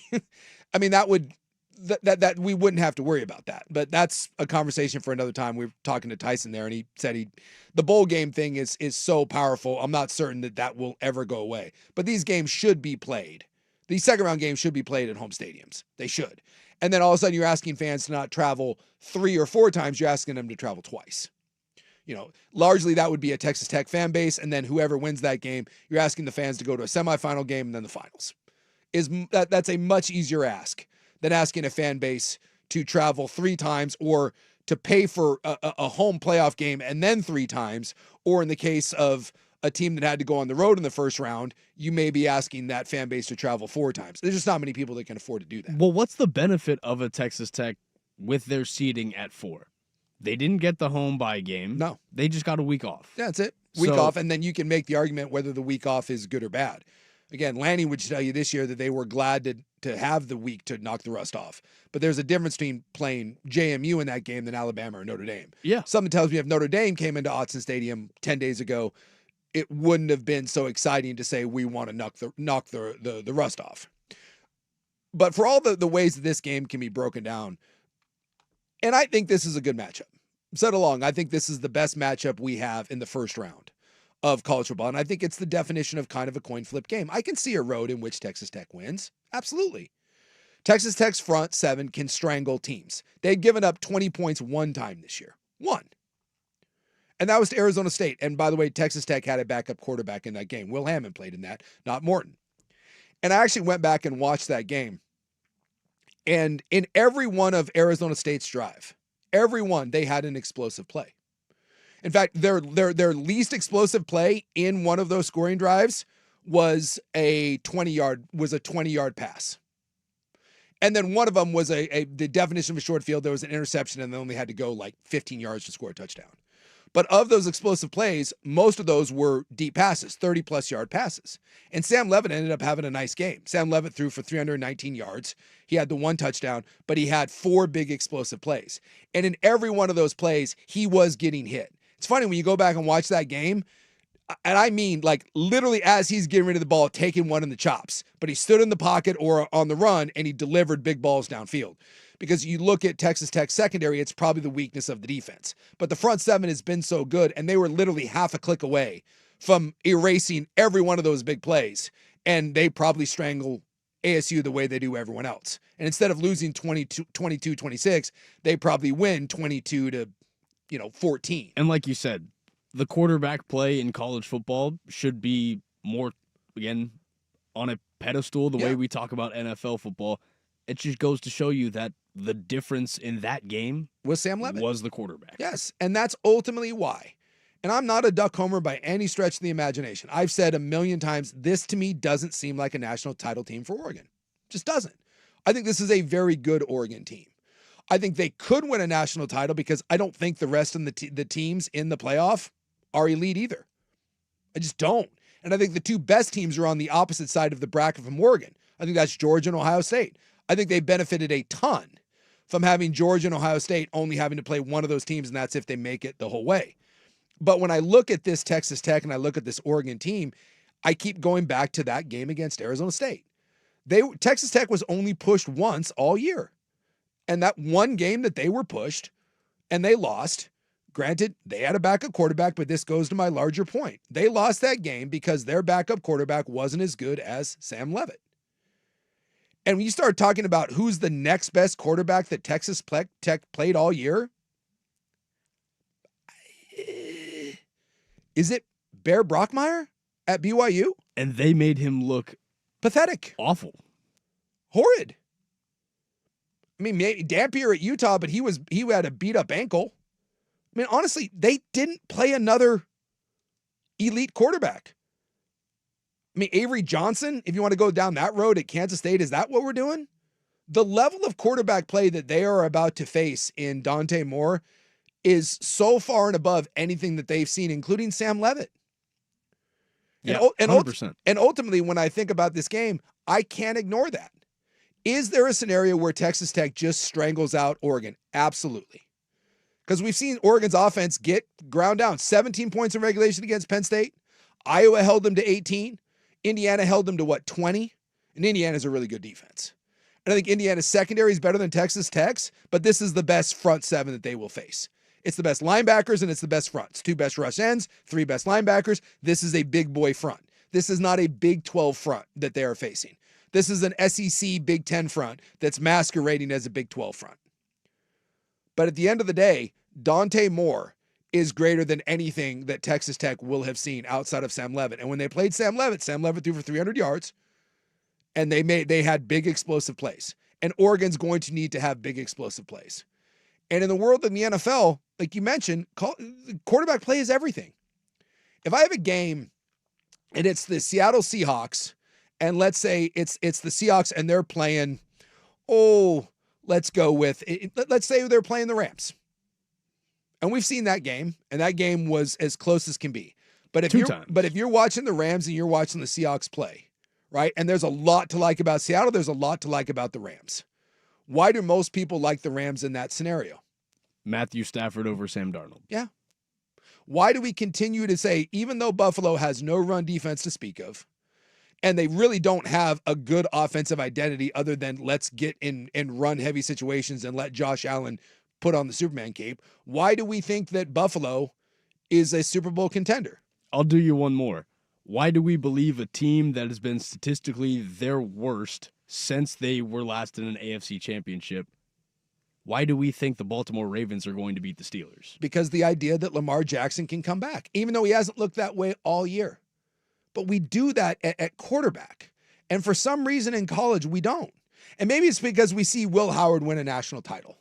Maybe it's because we've seen Alabama win, Jacob Coker wins a national title. The fact that Carson Beck may win a national title, oh my God. And maybe that's what it is. But to me, when I take two teams and I go and I say, I like these teams and I can get an advantage for Texas Tech over here, I can say an advantage for Oregon, and we can talk about this and that. At the end of the day, I keep going back to it. If Dante Moore comes out, and we don't know if he will or not, I believe Dante Moore will be the number 1 pick in the draft. I think if he declares by the time they go through the process, his upside over Fernando Mendoza, I think Dante Moore goes 1.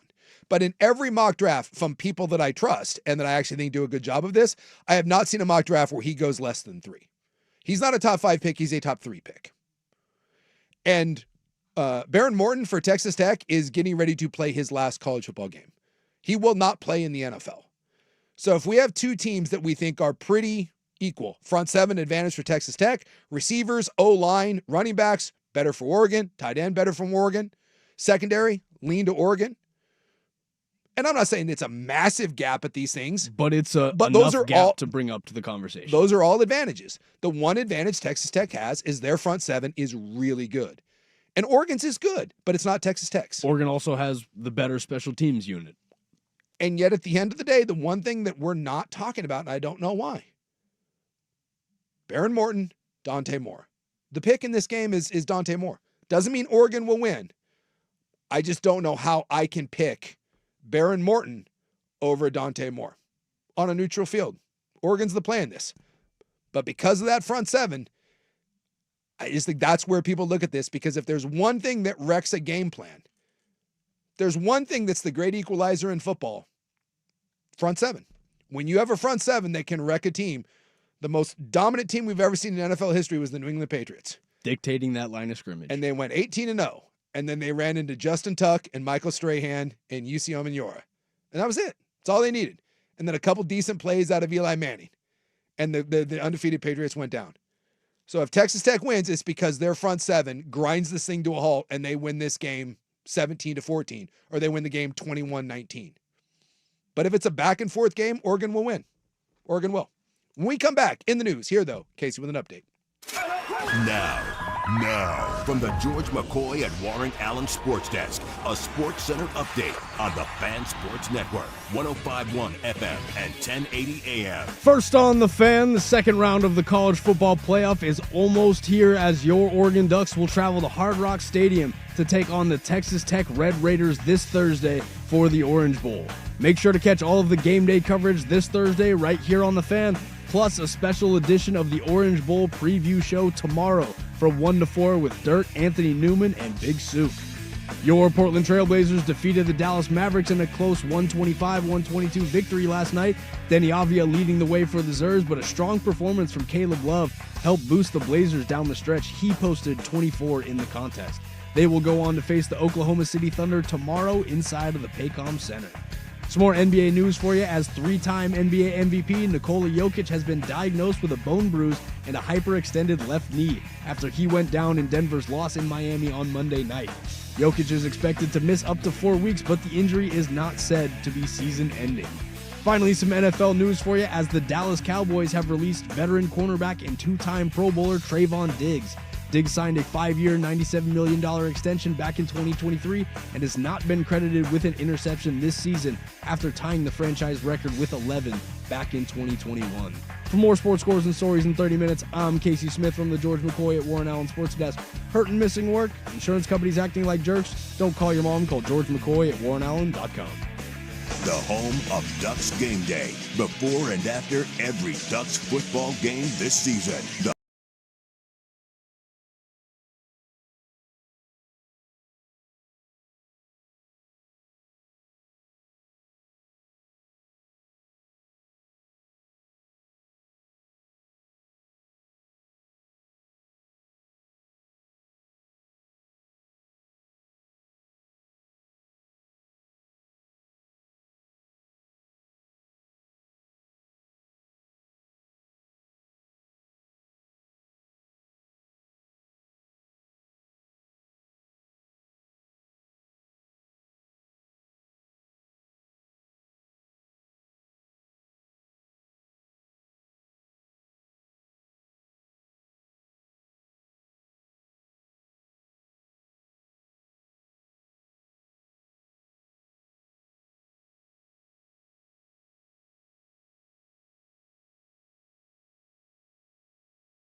Welcome back in. In the news coming up in just a moment. Getting into some NFL stuff at 5. Year in review, as it is our last show of the year. Our last primetime show. Don't forget, tomorrow, 1 to 4, special Orange Bowl preview show with Anthony Newman, Andy Dirt Johnson, and myself. That'll be 1 to 4, but this will be our last show of the year. So we will recap hopefully a good 2025, depending on your perspective. We'll take a look at that and some other fun stories we have in the club, but it is December 30th in the year of our Lord 2025, and that means it is time for our last In the News of the year. If you're driving out to the coast for New Year's, be aware that the infamous, notorious Highway 26 bump. This is like if you're on your way down to Oregon coast, like you're outside of Seaside. I think it's on milepost 13. I don't know if you've ever hit this, but have you ever encountered the Seaside bump? Not yet. As a driver, yeah. Not yet. Dude, it's nuts. So it's like they call it like an inverted landslide. So there's like a section of road that keeps popping up, and it creates a speed bump that you don't really notice until it's too late. And it causes wrecks, cars go airborne. So they keep trying to fix this thing, but I guess just because of the way the terrain sits, the water gets underneath it and it keeps raising it back up. I guess last year they spent millions of dollars to put in a drainage pipe, and because of all the rain that came in, it's back. So it's back, and I guess it's worse than ever. So they've officially lowered the speed limit on that stretch of road to 5 miles an hour. And that's quite crazy to think about, because if you've ever driven down Highway 26, like you're going down to the coast, yeah, people aren't going 5 miles an hour. That tends to be one of those, no one's around, let's floor it. Get out my way. Yeah, but they have officially reduced the speed limit to just 5 miles an hour in an effort to keep drivers safe and preventing vehicles from becoming airborne as they cross the damaged stretch of road. So they are saying that most people are heeding the sign and being aware of it, but if you happen to be making your way down there and you're at milepost 13 outside of Seaside and you see the warning sign that says bump and 5 miles an hour, you might want to take that fairly seriously. I just can imagine the type of cars that are going airborne. I think I can see the exact type of car in my head of what is going airborne in that vicinity. Have you ever had that where you accidentally, you go over, you don't realize that there's a bump? Like, growing up, the whole Dukes of Hazzard, like airborne car thing, that is the biggest lie that I've ever been told. Because it's the idea that your car just goes airborne and then lands and you do like a cool bump and everything's fine. It does not. It is like one of the most... It almost never happens. It is one of the most jarring experiences. As your axle snaps, your tire goes off in 4 different directions. It ain't good. I don't want to rat anyone out, but it's possible one of us was taking a test drive and I was in someone was in a little sporty car. And I didn't realize I was going around some curves, and I thought it was kind of a fun place to, You casually slipped from someone to I really quick. I just heard this story, and it was a little sports car, and might have started with an M. So, like, this person was cruising around these curves, and I had never been out that direction, and they let me go on my own test drive, which that's their fault. And so I was cutting these curves, and all of a sudden, I didn't realize that they have, like, the serious bumps. And, like, all of a sudden, I saw the sign, and I was like, what? Huh? Why are there speed bumps? Oh, dude, I hit that thing. I was so scared. It was not good. I thought I just destroyed the bottom of this. And I immediately turned around and went back to the dealership, and then I had to be like, oh, you know what? I think this car's for me. I don't really like the color. Something's off with it. Something doesn't feel right. I just, I do that. It's a nice car, but, I'm thinking about maybe going in a different direction. It's not good if you hit one of those bumps. So if you are planning on spending the New Year's down at the coast, be careful about that. Right out there, milepost 13 on your way down to Seaside. Also, too, if you are someone that's getting ready to go out, if you're one of the national park bros out there, be aware that your state and federal public lands parking pass is about to get a lot more expensive. Shocking development, everything's going up. The Oregon State Park Pass is going to double in price January 1st. So if you are thinking about buying one for 2026, buy one now, because you can buy it now for $30 to $60 for a 1-year pass. But that is eventually going to go up. It goes from $30. If you buy it right now from $30, it's going to be $60 January 1st. And for non-residents, it is going to be $75, which I understand the idea of raising prices. How do you raise something by 100%? How does that double? Your daily parking fees are going to go from $5 to $10. What else are they going? Some of the fees are going from 25 to 47. I mean, literally almost every fee to park or visit one of our state or national parks is doubling. Make that make sense. I don't know. But they said in November, Oregon Parks and Recreation Commission approved a new rule that would allow fees to be increased more easily in the future. What, are we spending more money on parks each year? So now they have the ability, if they want, they can raise it up to $25 for daily parking, and they can go up to $100 for an annual pass. Although the park director, Lisa Sumpton, said that she does not plan to raise the prices that high, even though she just doubled the price. So we went from $30 to $60. We went from, $5 to $10? Oh, excuse me, $5 to $12 per day if you want a daily parking pass. And those can easily now go to $25 and $100, even though they don't plan on it. Something tells me by the end of next year, we are going to be at $25 for a day pass and $100 for an annual one. Just saying. So if you are one of those people that wants to buy a year-end pass, you still have one day to do it, and you can buy it at the old price before they get hiked up. Again, I'm looking up why the increase. What about the operational costs are we really increasing year in and year out? I don't know. I just have come to accept the fact that at any given point when the government needs more money, which is always, their answer to everything is just raise the price on everything. And again, just frog in the boiling pot. If it's $5, raise it to $7 and no one will care. But if you go $5 to $12, someone's going to be like, what the hell? And if you go from 30 to raise it to 40, and people will be like, whatever. But you go from 30 to 60, it's like the doubling of the price is where you get into problems.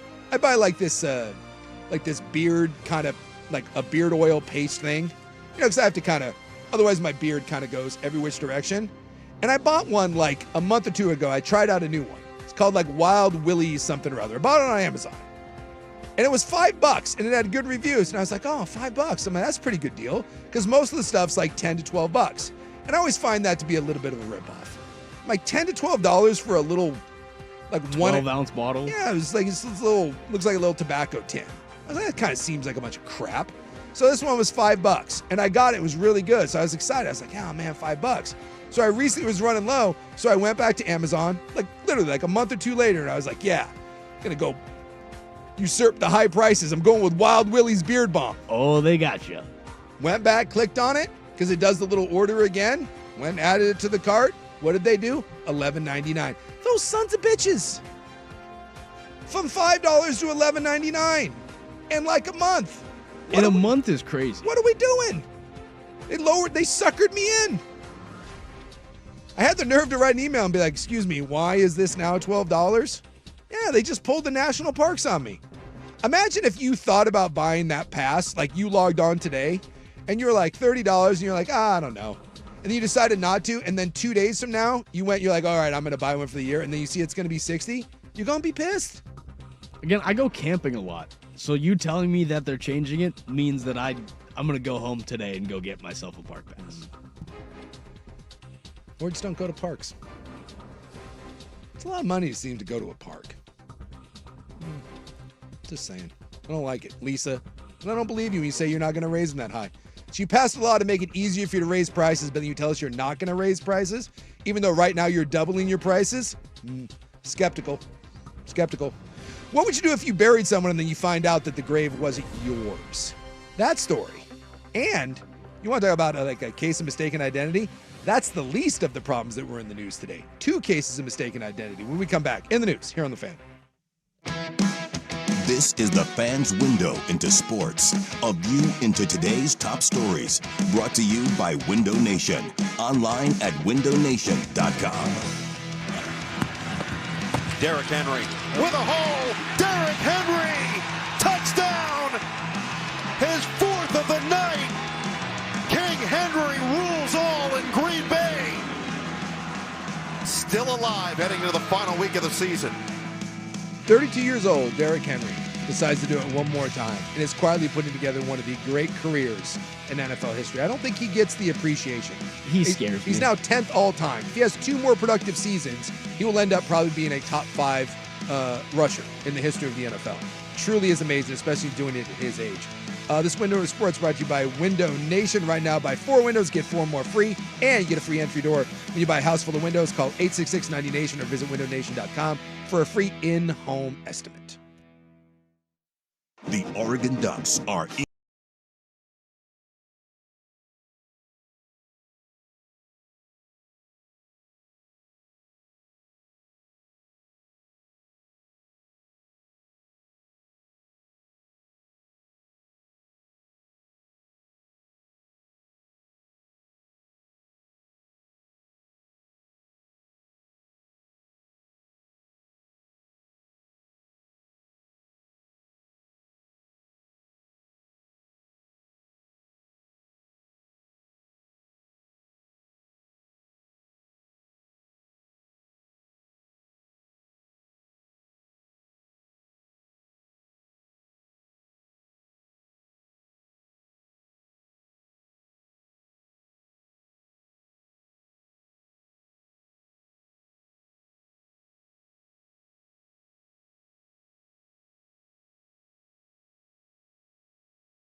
In the middle of In the News, got time to squeeze in a couple more before we move on to some NFL stuff. Bad day for the Digby brothers.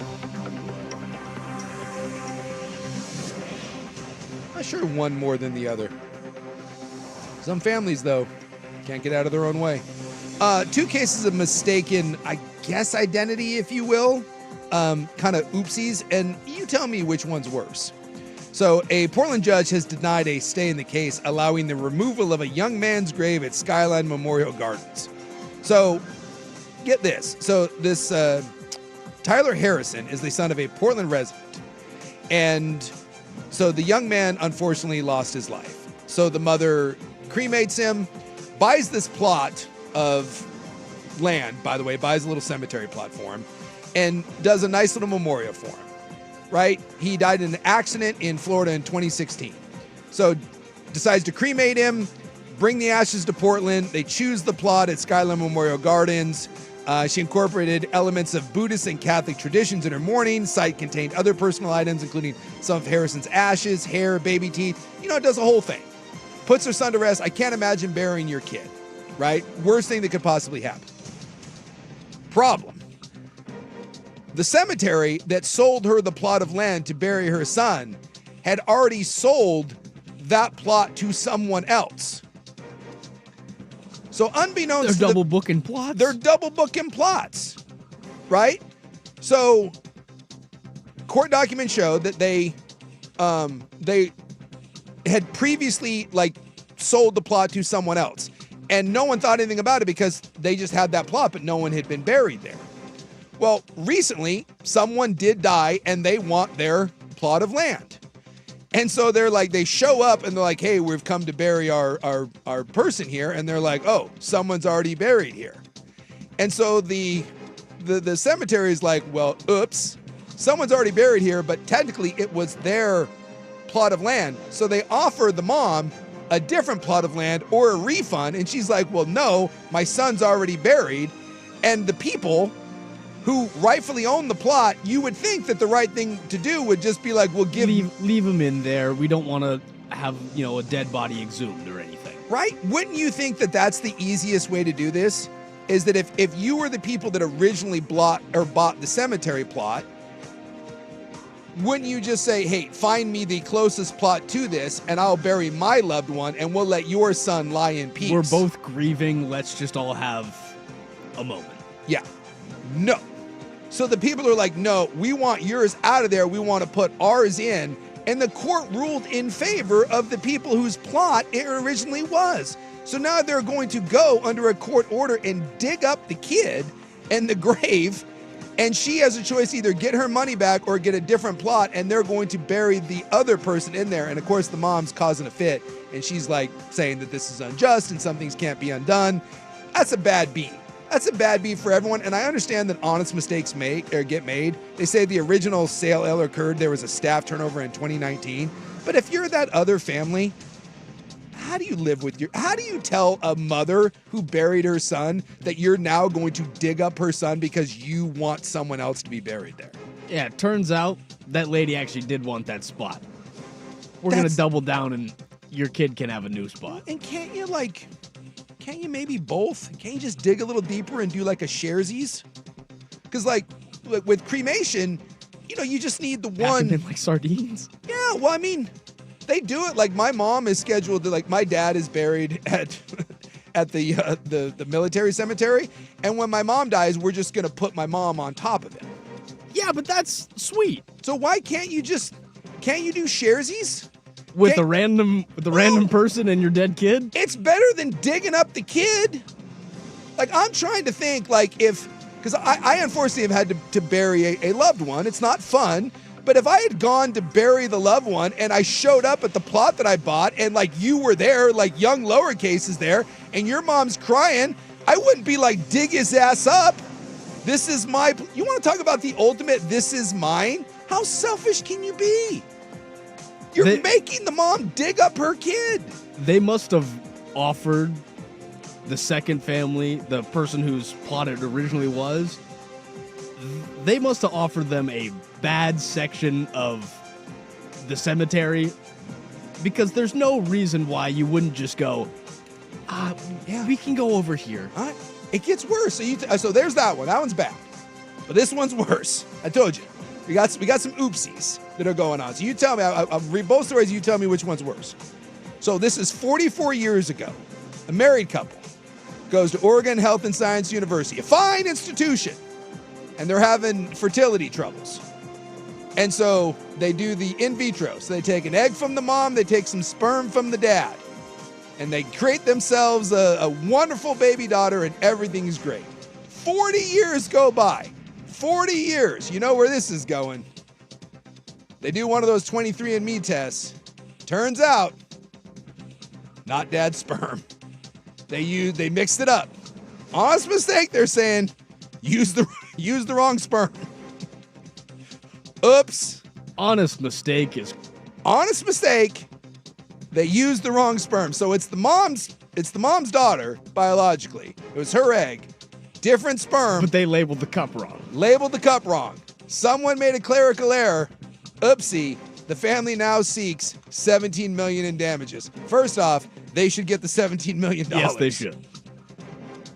Which one's worse? Finding out after 40 years, 40 years. your daughter 40 is years. not your daughter, but you get $17 million, or you have to dig up your son because the people whose grave it is says, screw you, dig up your kid. And you don't get $17 million.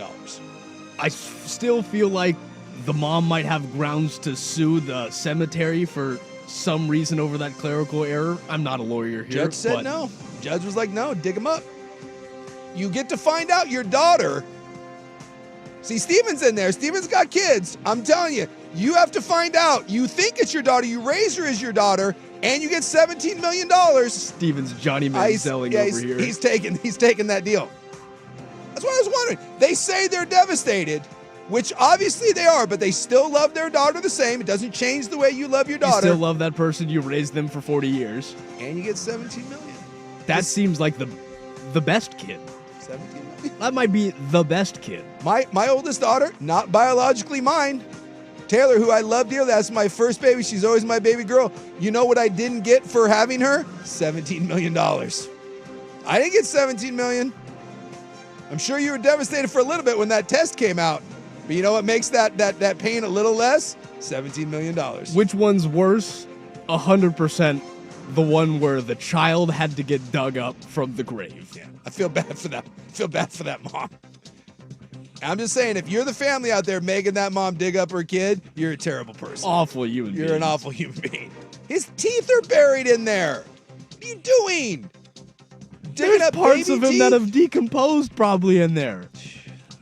That's in the news. It's his. That's in the news. When we come back, some NFL stuff. We get into the Diggs brothers situation. We come back. Primetime here on The Fan. My name is Whitney Allen.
Now, from the George McCoy and Warren Allen Sports Desk, a Sports Center update on the Fan Sports Network, 105.1 FM and 1080 AM. First on the Fan, the second round of the college football playoff is almost here as your Oregon Ducks will travel to Hard Rock Stadium to take on the Texas Tech Red Raiders this Thursday for the Orange Bowl.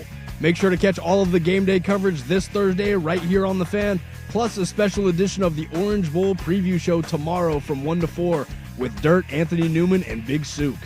Your Portland Trailblazers defeated the Dallas Mavericks in a close 125-122 victory last night. Denny Avia leading the way for the Zers, but a strong performance from Caleb Love helped boosting the Blazers down the stretch. He posted 24 in the contest. They will go on to face the Oklahoma City Thunder tomorrow inside the Paycom Center. Some more NBA news for you as three-time NBA MVP Nikola Jokic has been diagnosed with a bone bruise and a hyperextended left knee after he went down in Denver's loss in Miami on Monday night. Jokic is expected to miss up to 4 weeks, but the injury is not said to be season-ending. Finally, some NFL news for you as the Dallas Cowboys have released veteran cornerback and two-time Pro Bowler Trayvon Diggs. Diggs signed a 5-year, $97 million extension back in 2023 and has not been credited with an interception this season after he tied the franchise record with 11 back in 2021. For more sports scores and stories in 30 minutes, I'm Casey Smith from the George McCoy at Warren Allen Sports Desk. Hurt and missing work? Insurance companies acting like jerks? Don't call your mom. Call George McCoy at warrenallen.com. The home of the Fan Happy Hour with Luke Anderson.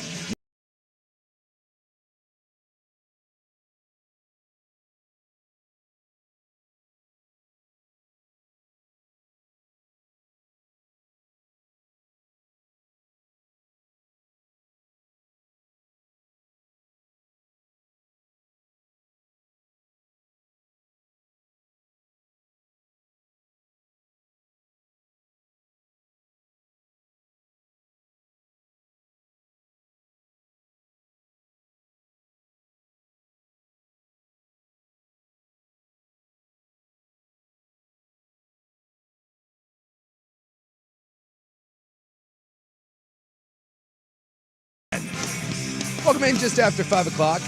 Heavy college football in the first 2 hours and digging up dead people and finding out that after 40 years, your daughter is not yours. Which, by the way, most people are in on the text program. You can text the program 503-864-6326. Yeah, digging up the kid is way, way worse.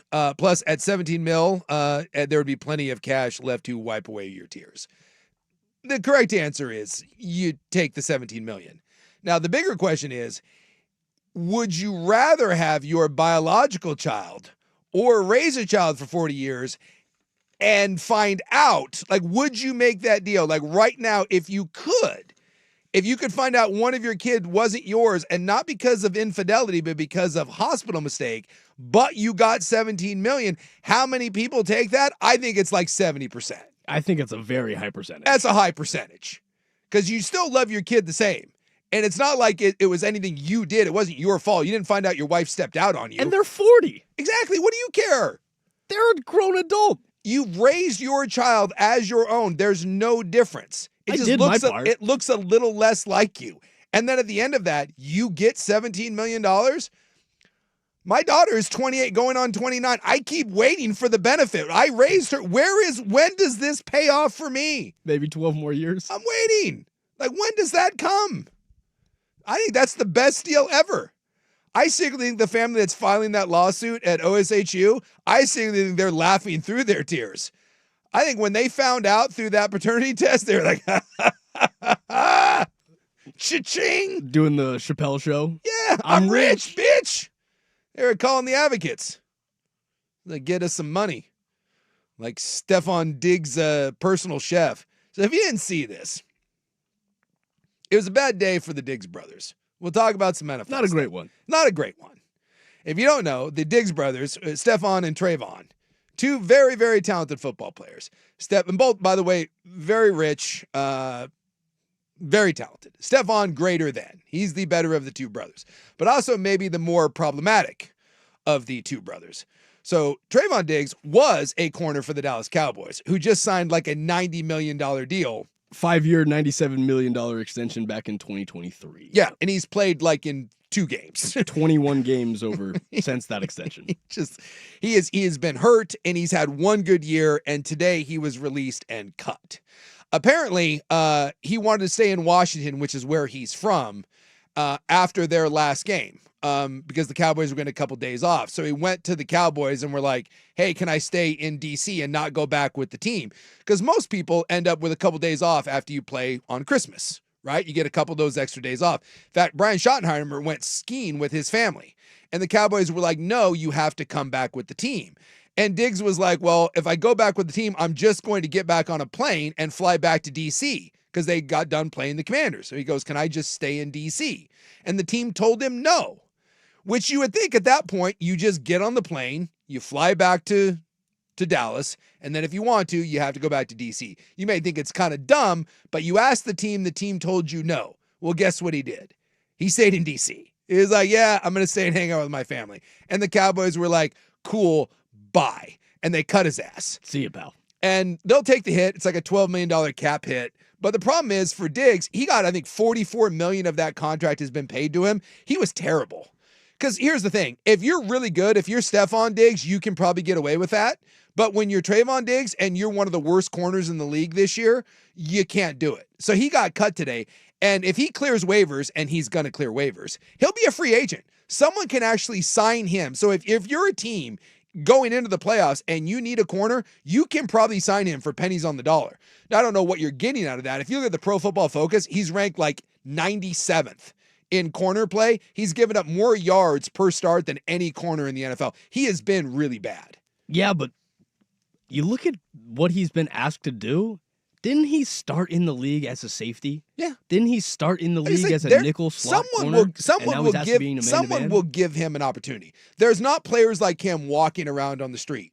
But it also says something to the Dallas Cowboys, who have one of the worst defenses in the NFL. Seriously, one of the worst defenses that we've seen in the last 25 years. Just said, dude, get out of here. Like, we're not interested. And so you would think that that's the worst thing that could happen to the Diggs brothers today. Not so fast. Because now we get into Stephon Diggs, who, by the way, has actually had a really nice year for New England. And New England potentially is the number 1 seed in the AFC. It's between them and the Denver Broncos. So still a lot to play for. And the Patriots, one of the better teams in the NFL, and Diggs has been a really nice addition for him. He signed a 3-year, $67 million contract. And at the time, a lot of people, including myself, that thought that was kind of like, really, that's a reach. 1, he's on the wrong side of 30. 2, he's worn out his welcome everywhere he's been. 3, he's just one of these guys that can't really stay out of the headlines. Remember, he was the guy, first off, he has a kid with Cardi B. He actually has 6 kids. He likes the ladies, but he's got a kid with Cardi B, and he was videoed on Cardi B's lot last year while he was recovering from ACL surgery, and he was handing out cocaine, allegedly, to random ladies on said boat. He's got a reputation. And now Stephon Diggs would tell you that he's very misunderstood and that he's a great guy and there's nothing wrong. But I did find this. I found this clip of Stephon Diggs because he's just one of these guys that no matter where he goes, his reputation follows him. And we'll get to what he's being accused of here because, of course, his attorney says that this is ridiculous and he's looking forward to defending himself in court and nothing to see here. And so, obviously innocent until proven guilty, but Stephon Diggs does have a reputation. And you ask where this reputation comes from. One of these reputations, one of the big part of the reputations is Stephon Diggs involving ladies. Again, 6 kids, I think 4 or 5 different moms, has a bit of reputation. This is when he was with the Minnesota Vikings. A Minnesota Vikings player went around to his teammates. This is when he was on the team, one of the best receivers in football, and asked the question, if you could pick one guy on your team to not date your sister, who would it be? Davin, what guy on this team would you least like to date your sister? What the hell? Diggs. Stephon Diggs. Diggs is the guy. At least I date my sister, Diggs. 100%. Why Diggs? Man, no. He's crazy. He's not a guy that you want to bring home to your parents. He talks a lot. Outrageous. Don't know what he's going to say. And I don't like him. We're going to leave it like that. No. just don't know what to expect every day. It's like you don't want your sister to bring him home to your parents, so therefore she can't date him. He couldn't date my sister. What guy on this team would you least like to date your sister? And I might add, you're starting to be the runaway favorite for this. Would nobody want me to date this sister? I'm a great guy. I'm actually a great guy. There's actually seems to be a few guys that don't think that. Feel differently about me? Yeah. They just don't know me well enough. That's what it is. It's the all right, who don't I want to date my sister? Weatherly. Why Weatherly? Because he's ugly. How quickly every single player on the Minnesota Vikings, who do you not want to? Diggs. My favorite was when one of the players was asked why, he simply said no. Nope. No. We're at his welcome in Minnesota. We're at his welcome in Buffalo. We're at his welcome in Houston. And in New England, he's been all right. But herein lies the problem, that right before the playoffs, one game left in the regular season, Stephon Diggs is now facing a felony charge of assault and strangulation. This was a December 2nd incident. A motion took place on Tuesday morning, and he's scheduled to be arraigned on January 23rd, which would be the day before the AFC Championship, which, again, could be problematic. Now, the Diggs attorney says that these allegations are ridiculous. So what are you talking about? Oh, and that they're working towards a financial restitution. They're trying to pay it off, and he says that this is just, it's a shakedown for an unpaid bill. According to the police report, a woman went to the police on December 16th and shared that she was working as a private chef on the date of the incident in question when Diggs entered her unlocked bedroom and allegedly smacked her across the face after they discussed money owed to her. According to police report, she said she attempted to push Diggs away when he allegedly tried to choke her with his elbow around her neck and later threw her onto the bed. And then said that she was lied when she said she had not been paid. After the alleged assault, she left her position. She no longer to work as the chef, and the residence stay with a friend. She said she returned on December 9th to retrieve her property. Diggs referred to her to his assistant, who told the woman she had to sign a non-disclosure agreement before she would be paid. She said no, and she informed police on December 16th that this whole thing had gone on. And so, lo and behold, here we are now. Then in the worst possible moment, Stephon Diggs is being charged with assaulting and possibly strangling a woman. The Patriots said that they're aware of the incident and that they're standing by him and they'll wait and see how this plays out. But the fact that he said that he's working towards a financial restitution towards this, my guess is that he's just going to pay her off. It just was one of those things that the Diggs brothers, without the best reputation, the fact that this happened on the same day that both of the things came out, it was just kind of one of those like, oh man. Tough day to be moms. Tough day to be moms out there. And I guess Cardi B had to defend. Cardi B, who's, the famous musician, she's got a kid with Stephon Diggs. So she had to go on Twitter today and kind of defend Stephon Diggs, although it was kind of this half-hearted. I think she even knows that he's kind of a piece of crap, but her thing was like, what do you want from me? I already had a baby with him. I got to love him. He's my baby daddy. It's just, there's just some guys that just can't stay out of their own way. Super talented, but just can't stay out of their own way. But that's kind of the deal. You make a deal with the devil when you sign a guy like Stephon Diggs. But he's been really, really good in New England. And if you're New England, you kind of need Stephon Diggs because as good as the Patriots are, they don't really have a lot of marquee players. It is more of a collection of good players that play real hard and Drake May. I mean, if it's not Stephon Diggs, who else on the Patriots scares you? And is this the worst thing that Patriots fans have had to put up with one of their players? Yeah, I mean, it's, as far as all-pro quarterbacks and their star, player, Tom Brady had something a little worse. You could do the Aaron Hernandez. I'll say there's a lot of 81 jerseys that still go around. Someone said to the Diggs brothers, to the Nakua brothers, hold our beers. Yeah, because if you didn't know, the Nakua brothers also, they're known for these, maybe not the best behavior off the field. There is something about receivers. I don't know what it is, but receivers just, it's a unique group. Of all the players on a football field, if you had to pick one position that you just like, that like, if we just kind of went through a list of things and you're like, what position group? You'd be like, your receivers. Yeah, receivers. So. Well, I mean, you're not saying punter. Is there like bad dude punters out there? Sebastian Janikowski was probably the only. He was a kicker. Yeah. But again, punters? The bad boy of punting. Marquette King? just because he picked up a flag and danced with it one time? Yeah, McAfee. Is he the bad boy of punting? I would give you Pat McAfee. Pat McAfee's the bad boy of punting. He takes But his shirt off. he also did kickoffs, so. Yeah. The greatness that is Pat McAfee and the greatness that is the Diggs brothers. All right, we come back. We'll take a look at what's still on the line in the final week of the NFL season. Hint, mostly seeding, but a couple big meaningful games. So take a look at some NFL news and notes when we come back. Primetime here on The Fan.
Walking through some NFL playoff scenarios. Although I just saw this come across my timeline, and this stinks, although you knew it was going to happen. Oregon State wide receiver Trent Walker officially entering the transfer portal. So he was a big get for Oregon State when he stuck around last year, but he did get an extra year of eligibility for medical, And 1,700 yards and 4 touchdowns over the last couple seasons. Oregon State's best offensive player, so that stinks for the Beavs, but it's just kind of, at this point, par for the course for the group of 5 teams. I've been kind of saying it since Shepard got announced as the coach. Clean house, bring in new talent, bring in new energy, and figure out what you can do from He's there. just going to get paid somewhere else. And if you're Oregon State, yeah, you're going to have to turn the page. I mean, it stinks, but it's the reality of the world of college football. When you're a lower level team and you have a player with a year or two of eligibility that's a veteran guy that's a proven commodity, someone's going to pay him. And, I don't blame Trent Walker. The guy has stuck through a lot at Oregon State, and, it's probably going to get a chance to go chase bigger and better things. We wish him all the best. I feel bad for programs that get siphoned like that, but that's all of them with the exception of maybe 15 or 20 now. It's just what we're dealing with. And I think that there's probably the sense of people who show a lot of admiration for guys who stick around through those situations. Yeah. So he'll probably end up in a situation where he's going to be the guy. He's going to be the quarterback's best friend. Just go get 10 catches a game type of feel. Yeah. So we're talking NFL. Week 18, there's only 3 playoff spots. I guess there's only really 2 left to be determined.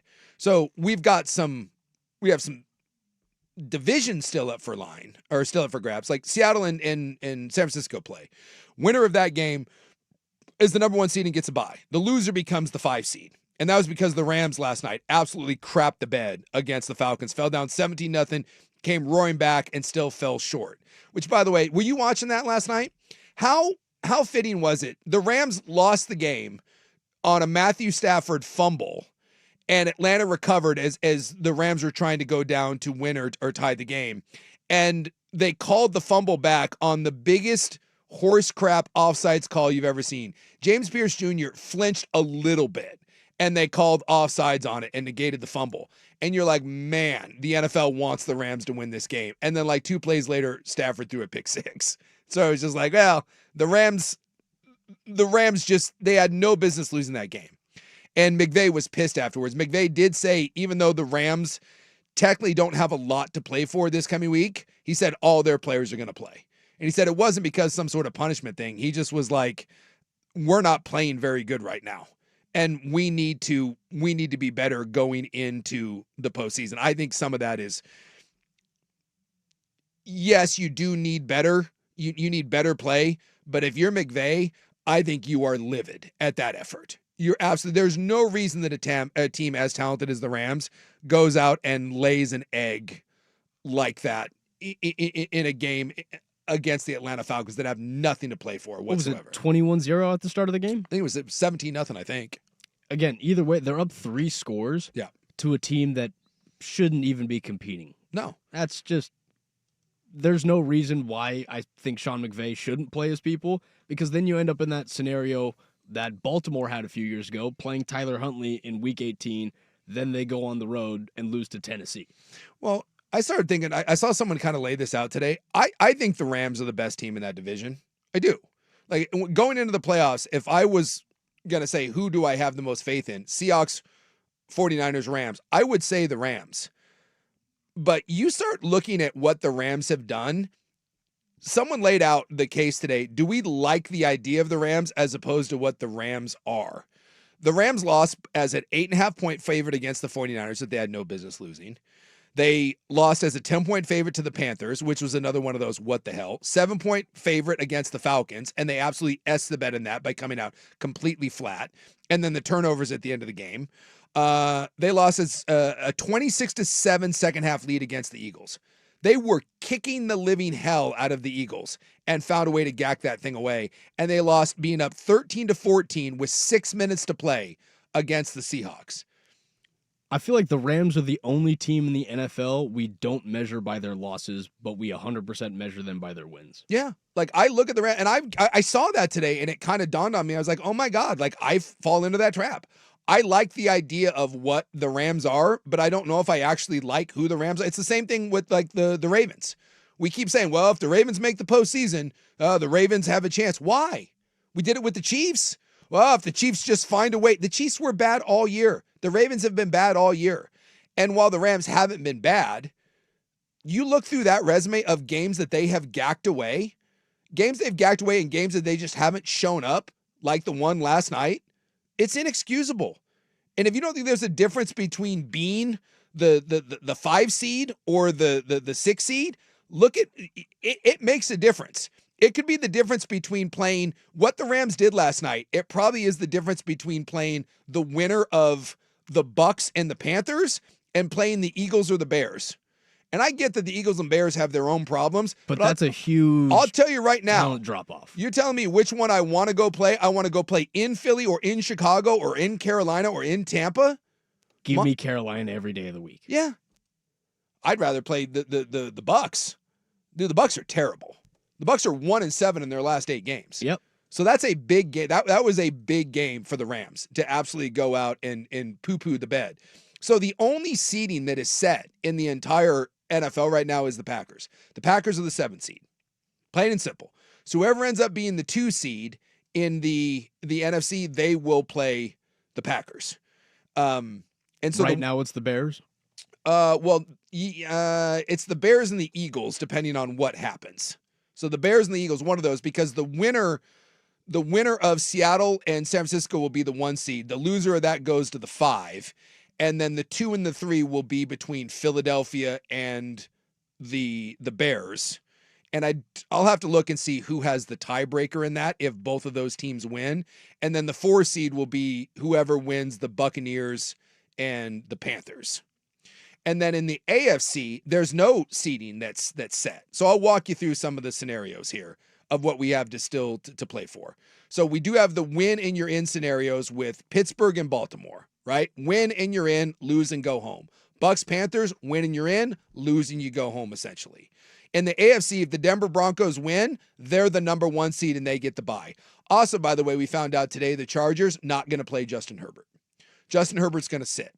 So Justin Herbert, by the way, I saw he has been hit 129 times this year. It's the second most in NFL history since we've been keeping track of this. And when you talk about a guy that has been hit, pressured, and sacked more than just about anyone in NFL history, and the last time they played the Denver Broncos, he was sacked 5 times, and the Denver Broncos have the second most sacks in modern NFL, like in the last 20 years. Yeah, something tells me if you're the Chargers, just try to get healthy.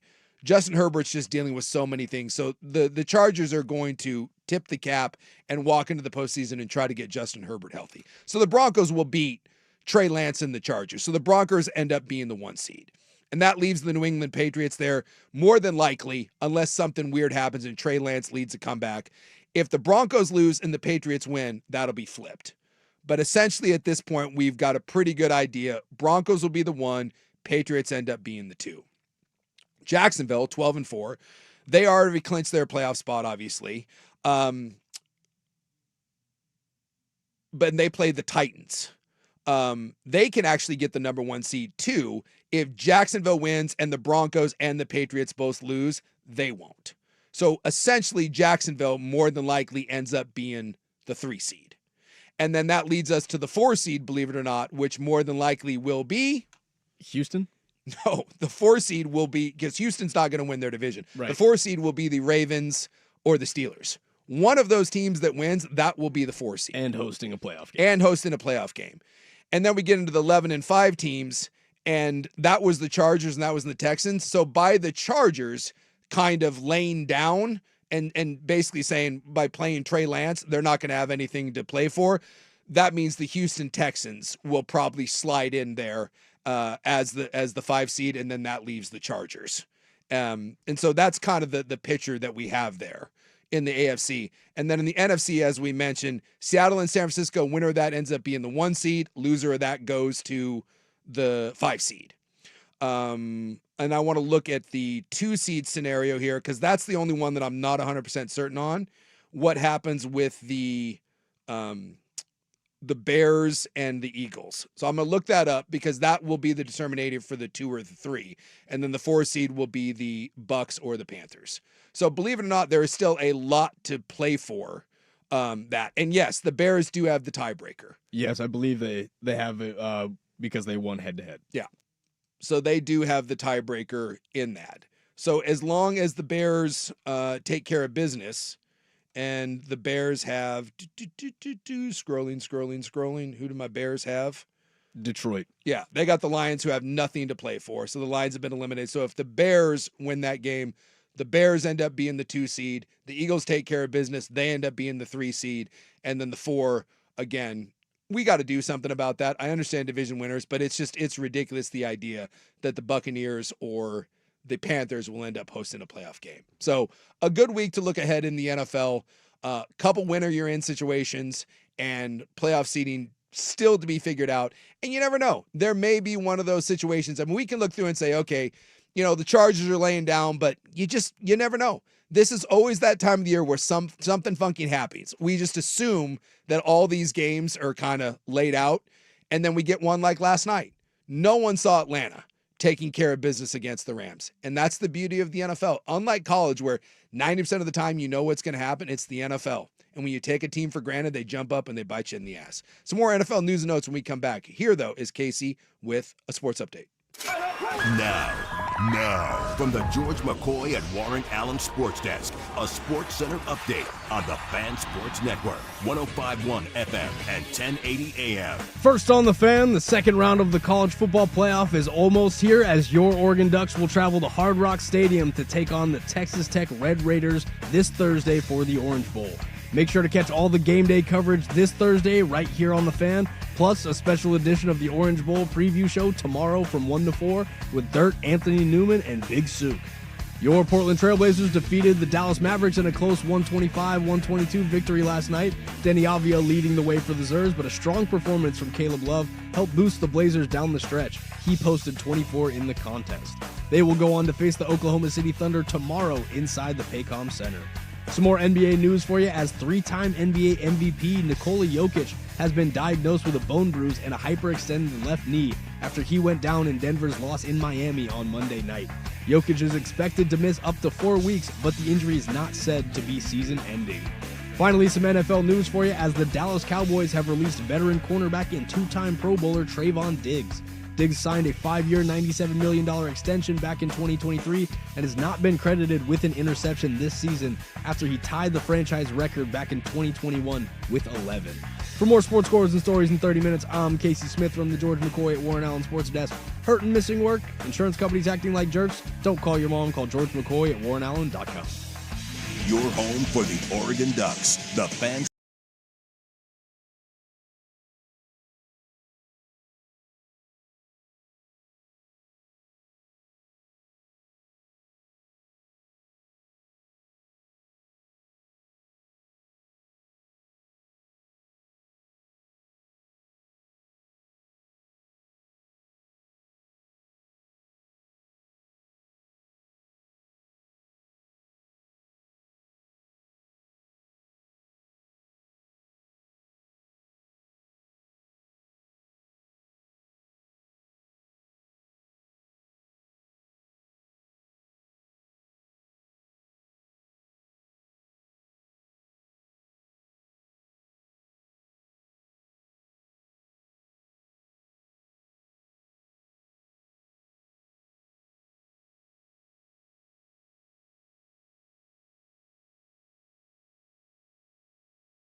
Talking a little NFL here.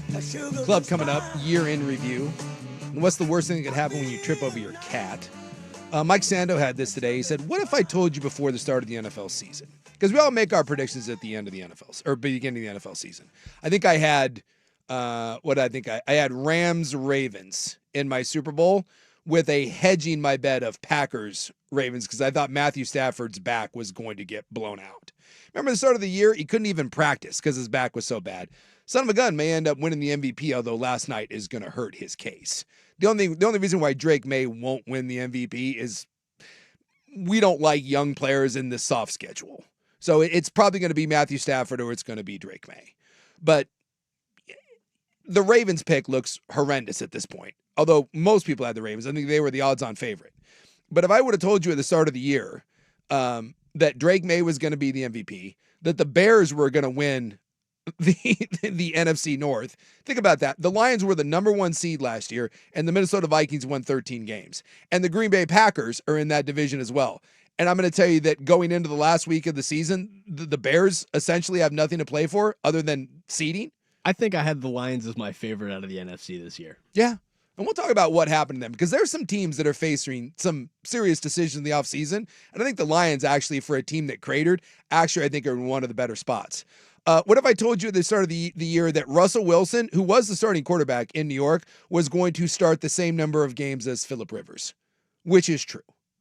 Phillip Rivers started 3 games this year. They did say that he's not going to start the last game. By the way, they're playing the Houston Texans defense. Riley Leonard and they're going to go Riley Leonard. So I think it was one of those that Phillip Rivers ended up unscathed, and maybe let's not kill Phillip Rivers the last week of the season. But Phillip Rivers and Russell Wilson, the exact same starts. That Tyler Shuck and Kellen Moore were going to be significantly greater than Pete Carroll and Geno Smith. Remember when the whole Raiders thing with Ashton Genty and Brock Bowers and Pete Carroll and Chip Kelly, remember when that thing was supposed to work and the Raiders were kind of a sexy pick? Yeah, no. That the Dolphins GM was going to get fired, but somehow Mike McDaniel was going to keep his job. That Matt He's a biracial angel. That Matt LaFleur at some point was going to have to make a definitive statement that Jordan Love is still his number 1 quarterback over Malik Willis, which just happened this week. Yes, the same Jordan Love that they gave at the time the richest quarterback contract in NFL history.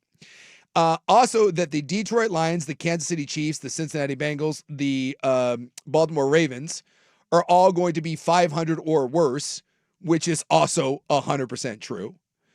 And that the Rams, yes, those Rams were going to finish 3rd in the NFC West. That is why the NFL is number 1. You just don't see that anywhere else. There's just nothing like that. It's not like that in the NBA. It's not like that in Major League Baseball. It's not like that in hockey. You just don't see that level of turnover and kind of what the hell. I mean, look at the NBA. Oklahoma City is leading the charge right now. They're most likely going to be the team out of the Western Conference. That's not going to change. Spurs might have something to say about it. Spurs have beat them 3 times in a row, by the way. Think about that. Yeah, but again, they're going to be fine. Oklahoma City's kind of just running away with it.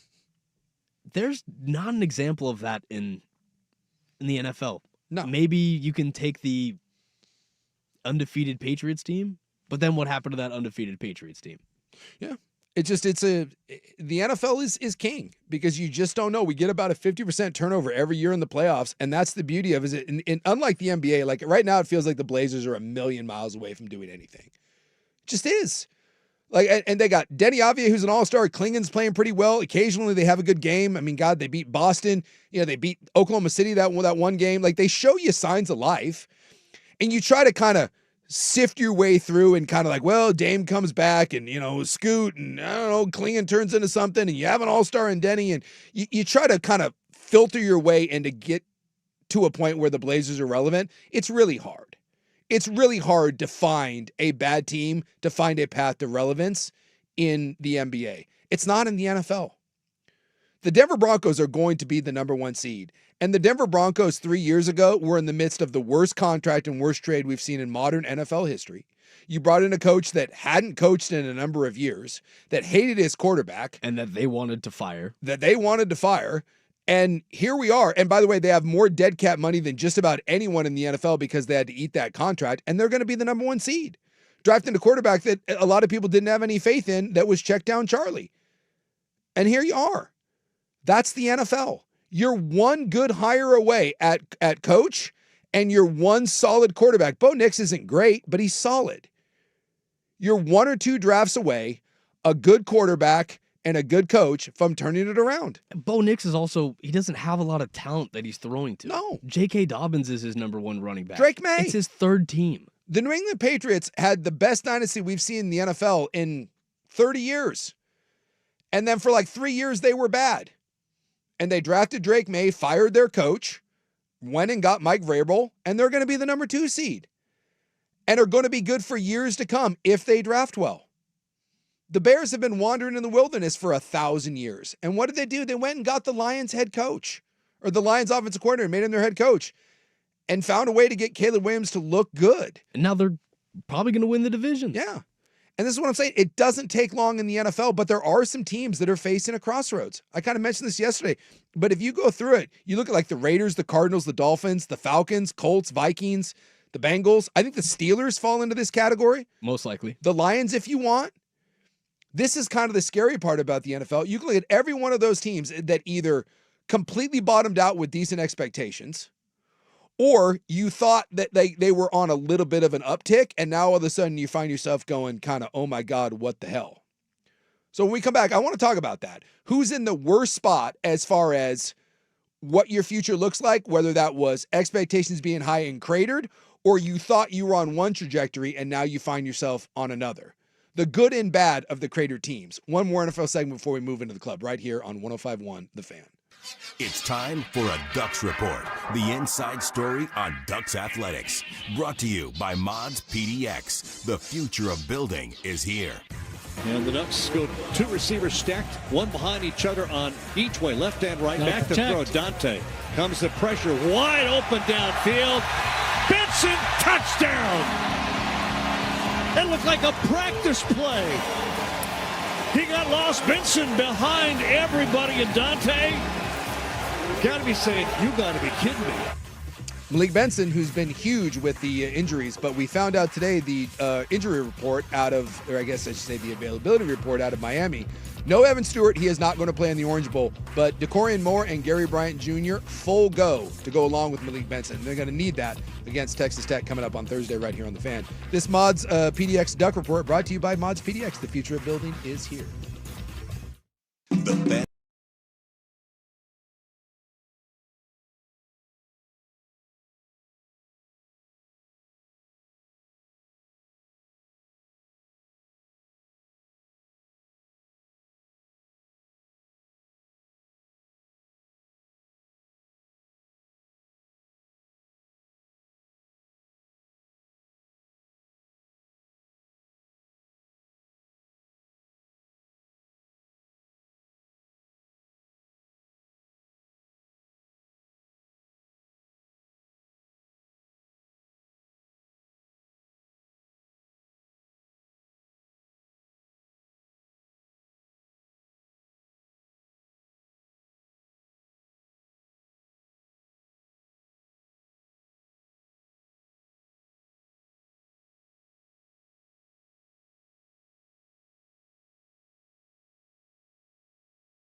Club coming up here in about 10 minutes or so. Year in review and what happens when you trip over your cat.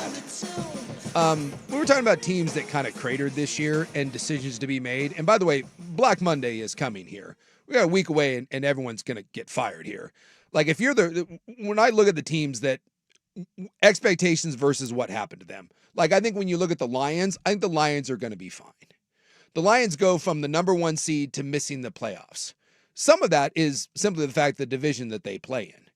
I mean, they play in arguably the toughest division in the NFL with the exception of maybe the NFC West. But the Lions were in a lot of close games. If the Lions were, I don't know, let's say on the other side of things and they were playing in the Steelers division, the Lions are in the postseason. The Lions are playing in the NFC South. They're in the postseason. Also, it was the Lions did lose to the Steelers. Forget. It was also the second straight year of just being decimated. When you're down to your 5th safety and you're playing with backup corners all year, there's nothing you can do about it. And they have some O-line issues. But they've got some guys they can restructure. Obviously, losing Ben Johnson was a big blow to them. You saw what he did for the Bears. They basically moved on from their offensive coordinator halfway through the year. The Lions should be fine.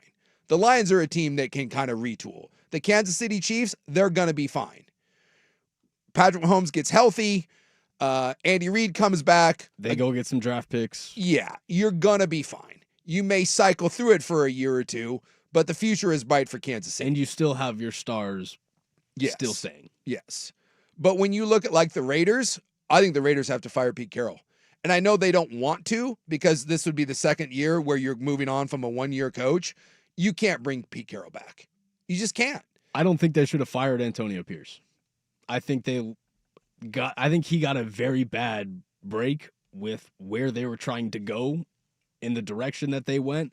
And obviously they took a step back and he's watching from the sidelines going, kind of told you so. You can't let Pete Carroll be in charge of Fernando Mendoza or Dante Moore. You just can't. You have to move on. You have to clean house. And I know it's painful to do it. And you're paying out more money and that's not what the Raiders do because the Raiders are kind of cheap. You have to do it. You can't double down on your mistakes. I think the Cardinals are at a crossroad. I think Jonathan Gannon more than likely gets fired. And then you go into what do you do with Kyler Murray? I think the quarterback scenario in Arizona probably is more of the question than Jonathan Gannon. Jonathan Gannon's going to get fired. Jonathan Gannon went out and made Jacoby Brissett look like a starting NFL quarterback. They lost 8 games in a row. The Jacoby Brissett thing, stop it. Jacoby Brissett, don't have your first-round draft pick in Marvin Harrison Jr. because of appendicitis. I don't think Jonathan Gannon's the one to blame. I still think he gets fired. And you have to figure out what you're going to do with Kyler Murray. The Cardinals are in some trouble. Of the teams that kind of cratered versus expectation, that's a rough one. That's a tough one. The Miami Dolphins. Do you bring back your head coach? You already fired your GM. And they kind of pulled it out in the second half of the season, and they ended up being a tough little team. So do you trust the head coach? Do you trust Mike McDaniel? He's a biracial angel. And more importantly, what do you do with Tua? Tua can't be your starting quarterback. But he's locked to you guys through 2028. Well, this may be a case with Russell Wilson, where the Broncos just said, to hell with it, man. We're eating it. And you move on. I think if you're the Cardinals and you're the Dolphins, those are the 2 toughest quarterback situations to deal with. And I think you just have to take your medicine. I don't know how, if you're the Cardinals or you're the Dolphins, you bring back that starting quarterback and say, we're just going to do this again. The definition of insanity is doing the same thing over and over again and expecting different results. It's just not going to work. And what year is it on Tua? Is this year 4, year 5? Well, he's already into the second contract. So this is, we're at least 5 years into it. And same thing, Kyler Murray, you've already signed these guys to extensions. You've already made the mistake and it's not working. The Atlanta Falcons are in a sticky one too, because you got Michael Penix, you drafted him. Michael Penix got hurt. He's shown some flashes, but this was another year in a very, very winnable division where you didn't do anything. And now you're kind of forced to play Kirko, who you didn't really want to play, no. And but you're still paying him. And you have a head coach, again, that you are asking the question, do we have the right guy? Some really tough choices. It wouldn't surprise me if you're Atlanta, if you're forced to clean house and realize maybe Michael Penix isn't the guy. And maybe it's too early, but Michael Penix really hasn't shown you enough to feel good. So you have a head coach that's probably a lame duck, and you have a quarterback that you have no idea who got hurt again, who has an injury history. I think Atlanta's in a bad spot. The only good thing about Atlanta is you play in a weak-ass division, and you would think if you get it right, you can win at least 8 games and find a way to the playoffs. Yeah. The other one that I think is a really bad situation is Cincinnati. I really do. You have a historically bad defense, and you have a quarterback that's talking about being Andrew Luck. You have a quarterback that doesn't want to be there. I love it. I don't know what you do if you're Cincinnati. I don't know how you make that defense better. And I don't know how you make Joe Burrow healthy. And I don't know how you make Joe Burrow happy, which is weird because you have a top 3 quarterback in the league. And I think Cincinnati's in one of the worst spots.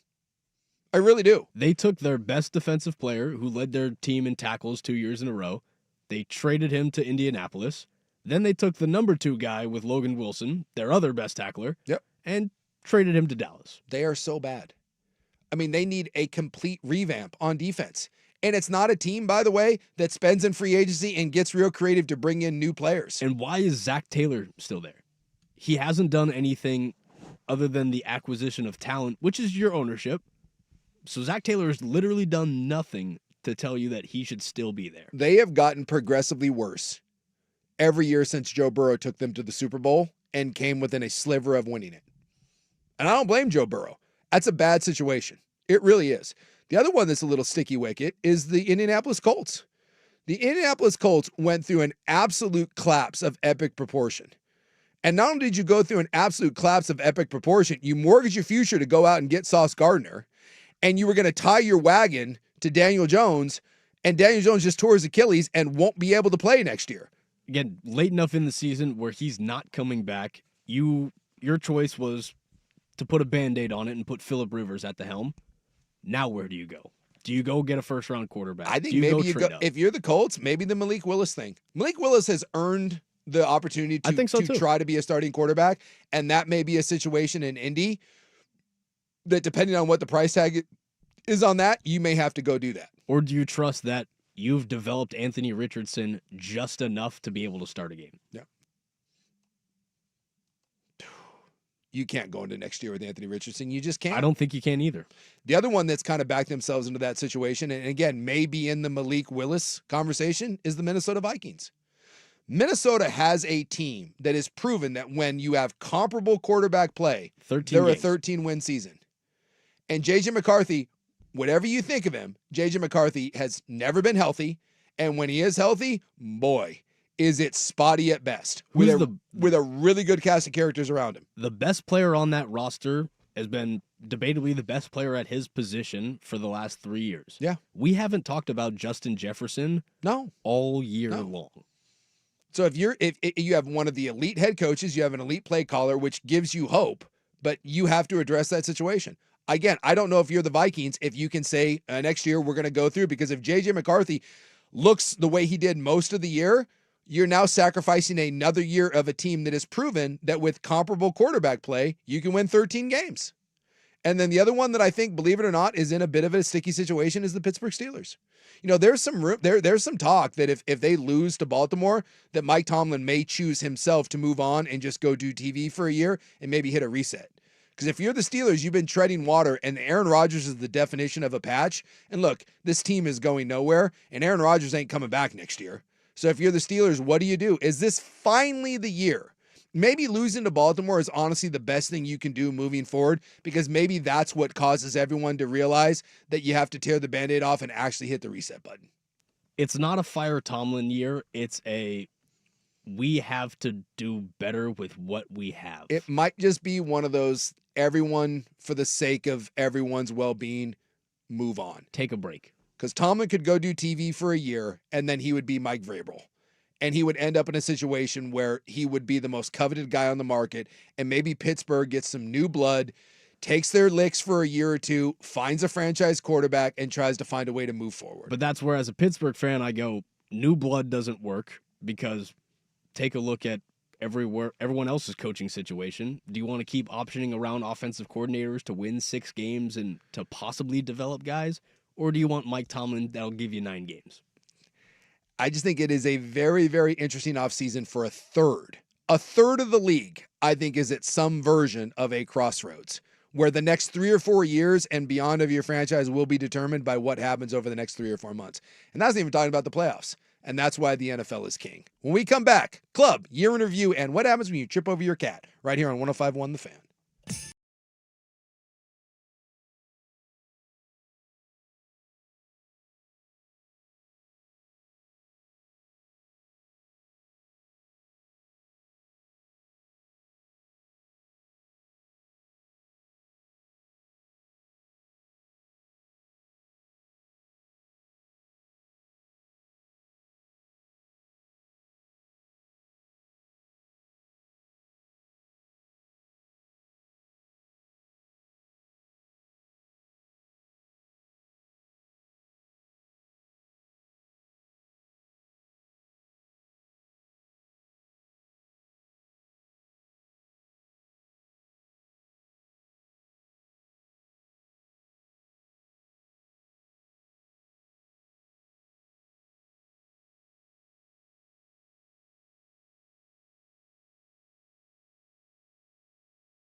Now, from the George McCoy and Warren Allen Sports Desk, a Sports Center update on the Fan Sports Network, 105.1 FM and 1080 AM. First on the Fan, the second round of the college football playoff is officially here as your Oregon Ducks will travel to Hard Rock Stadium to take on the Texas Tech Red Raiders this Thursday for the Orange Bowl.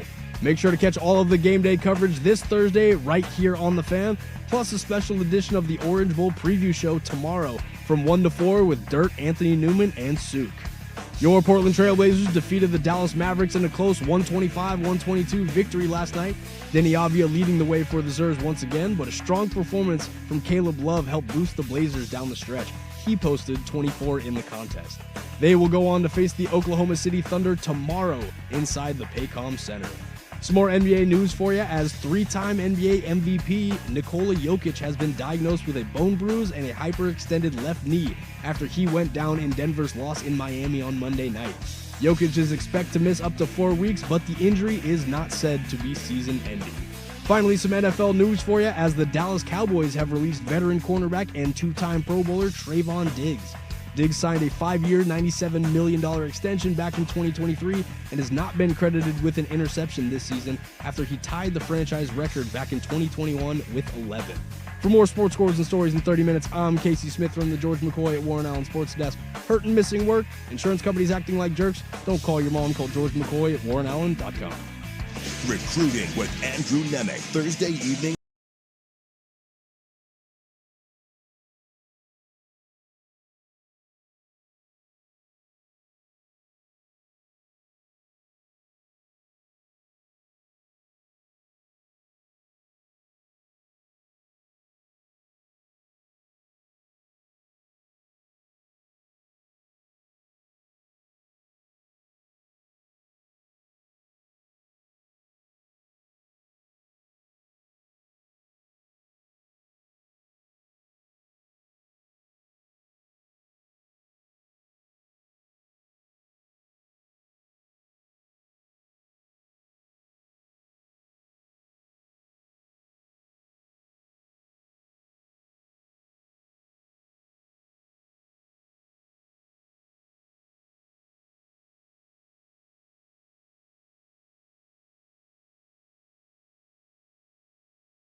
Hoo-wee.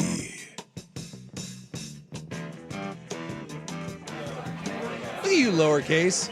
That's your first time. It's your first time playing with the hotkeys. I could see you grinning in there. Does that feel good? Took the training wheels off, did you? I love the hotkeys. Yeah. I could see you in there. You were so nervous. You were just like, hotkeys? You're so afraid of hitting the wrong button. I don't know which one's which. Plus, I'm sitting there like, these could be anything. I like it. You just fire them up. That's the beauty of it. There's no wrong answer. You just let it rip. It's our last club of the year. No one's listening anyways. What the hell? Boss is in Miami for God's sakes. No one's listening. It's just you and me. And little Stevie Vaughn in there. Back there creeping on us. By the way, we were talking about the ticket price for the 4 bowl games. This came across my feed just like a couple minutes ago. The average price now of the 4 semifinal college football games, $97 to get in. And the Texas Tech Oregon game at the Orange Bowl on Thursday, $46 right now with fees. What was it last year? They said that I didn't see what it was last year, but the first round, the on-campus games, the second round is way cheaper than the first round on field. So we are at cheapest average 97 to get into these games, the bowl games. It was 165 for the first round. For 2024, the average resale prices ranged from around 246 to around 500. Yeah. So that was for last year. Yeah. And by the way, I mean that $46 at the Orange Bowl, that is just the getting price. But you can get a good seat for less than $100. Walk around the complex, yeah, enjoy a few drinks. So not a bad gig. I don't know if that'll change anything, but does feel like these games being on campuses would be a lot better. And I'll be interested to see tomorrow, or I guess it won't be tomorrow, Thursday when you tune in, how many empty seats, and will that do anything? And will they have the guts to actually show the empty seats? Right now, as of right now, we're less than 48 hours away from kick. None of these games are sold out. There are seats to be had at every single one of these games. How many stadium shots are we really going to get pregame? I don't know. Again, I'm guessing the TV networks are not going to want to show that, and they'll be in they'll fluff up the attendance. Attendance is the biggest lie in all of sports. Anytime they tell you, like, I can't tell you how many Blazer games I've been to where they announce the crowd at like 14,000, and you look around, you're like, there's not 14,000 people. Just sorry, there's not. I went to a game who they play? I went to the Kings game. I don't know, maybe like 2 weeks ago. I think they were playing the Kings. There was 12,000 people in that building. Dude, that thing was sparse. I don't know what the announced attendance was, but it wasn't the actual real attendance. I mean, was that a few weweeks ago on the 18th? Something like that. They drew, again, according to Google AI, 16,382. There wasn't 16,000 people in that building. There was not. There just wasn't. But you say whatever you want. That's what, that's the beauty part of running a stadium. You're like, how many people are here? No one's like when the A's. Remember when the A's were having like 9 people go to their games? And they're like, no, there was an announced housing of 9,000. You could count. You can count individual. I don't know what some of these bowl game attendances are, but the guys with the brown bags sitting in deep right field. Yeah. So just kind of throwing that out there. So if you are thinking about getting a last-minute flight down to Miami, the cheapest part of your trip to Miami will be actually getting into the stadium. And then when you get into the stadium for $46, you can go wander around. I'm guessing there'll be plenty of empty seats. So hopefully it's still a good environment. All right. Enough of the sports stuff. Get into the club. All right, we've got the year in review. What happens when you trip over your cat? And I have the 10 oddest Guinness World Records that were actually broken in the year of our Lord 2025. Since this is our last show of the year, and this is our last club of the year, we're going to do a little year-end recap when we come back. 105.1 The Fan. The Oregon Ducks live on The Fan. Gonna keep it, run right. Oh, no doubt. Touchdown, Bryce Betcher. We've got you covered all game day long. Ducks Game Day, presented by Coors Light, 4 hours before kickoff. Every Ducks football game. Touchdown, Kenyon Sadiq. And the Dick Hanna dealership's post-game show after. The home of the Ducks is the Fan Sports Network, 105.1 FM and 1080 AM. The Fan.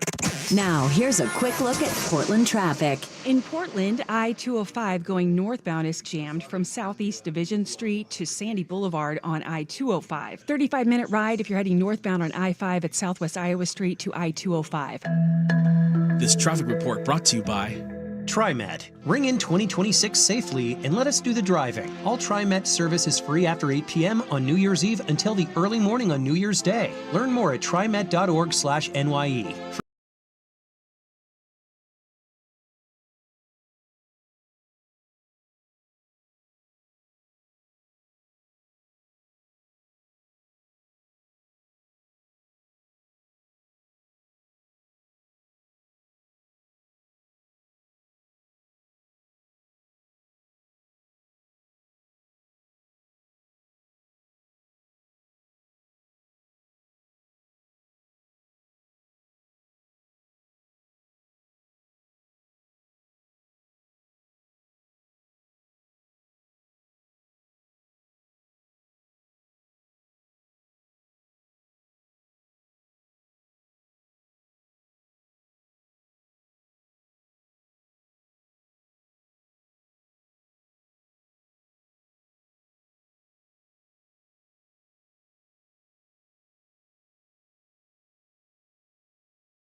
All right, welcome in. Last club of the year, so I thought it apropos to maybe do a year in review.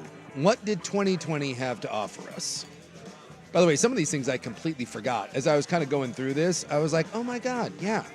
So we'll start in January, and we'll obviously go chronologically. So January 7th, I would have thought that this had happened in a previous year. The LA wildfires. The most costly wildfires that we've had in modern history, $131 billion worth of damage. That was in January. Yeah, January. Pacific Palisades and Eaton Canyon. Costliest disasters to strike the United States in history, costliest fire.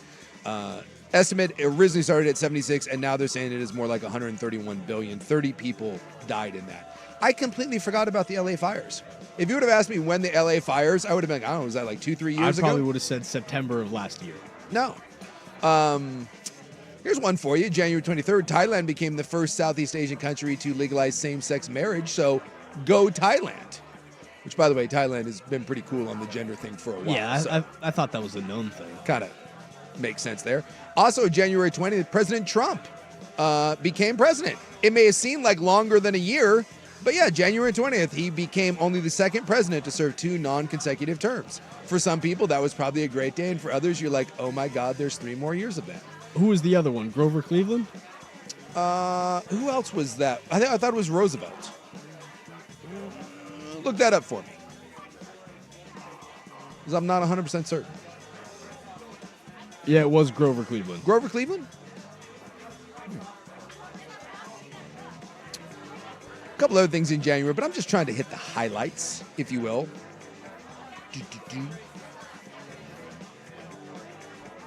February, Beyonce won 3 Grammys, including her first ever Album of the Year for Cowboy Carter. After being snubbed for Best Country Album, she won Best Album at the Grammys. She had never won Album of the Year? She had never won Album of the Year. Destiny's Child never won Album of the Year? No, never won Album of the Year. She also became the first black woman to win a Grammy for Best Country Album for Cowboy Carter as well.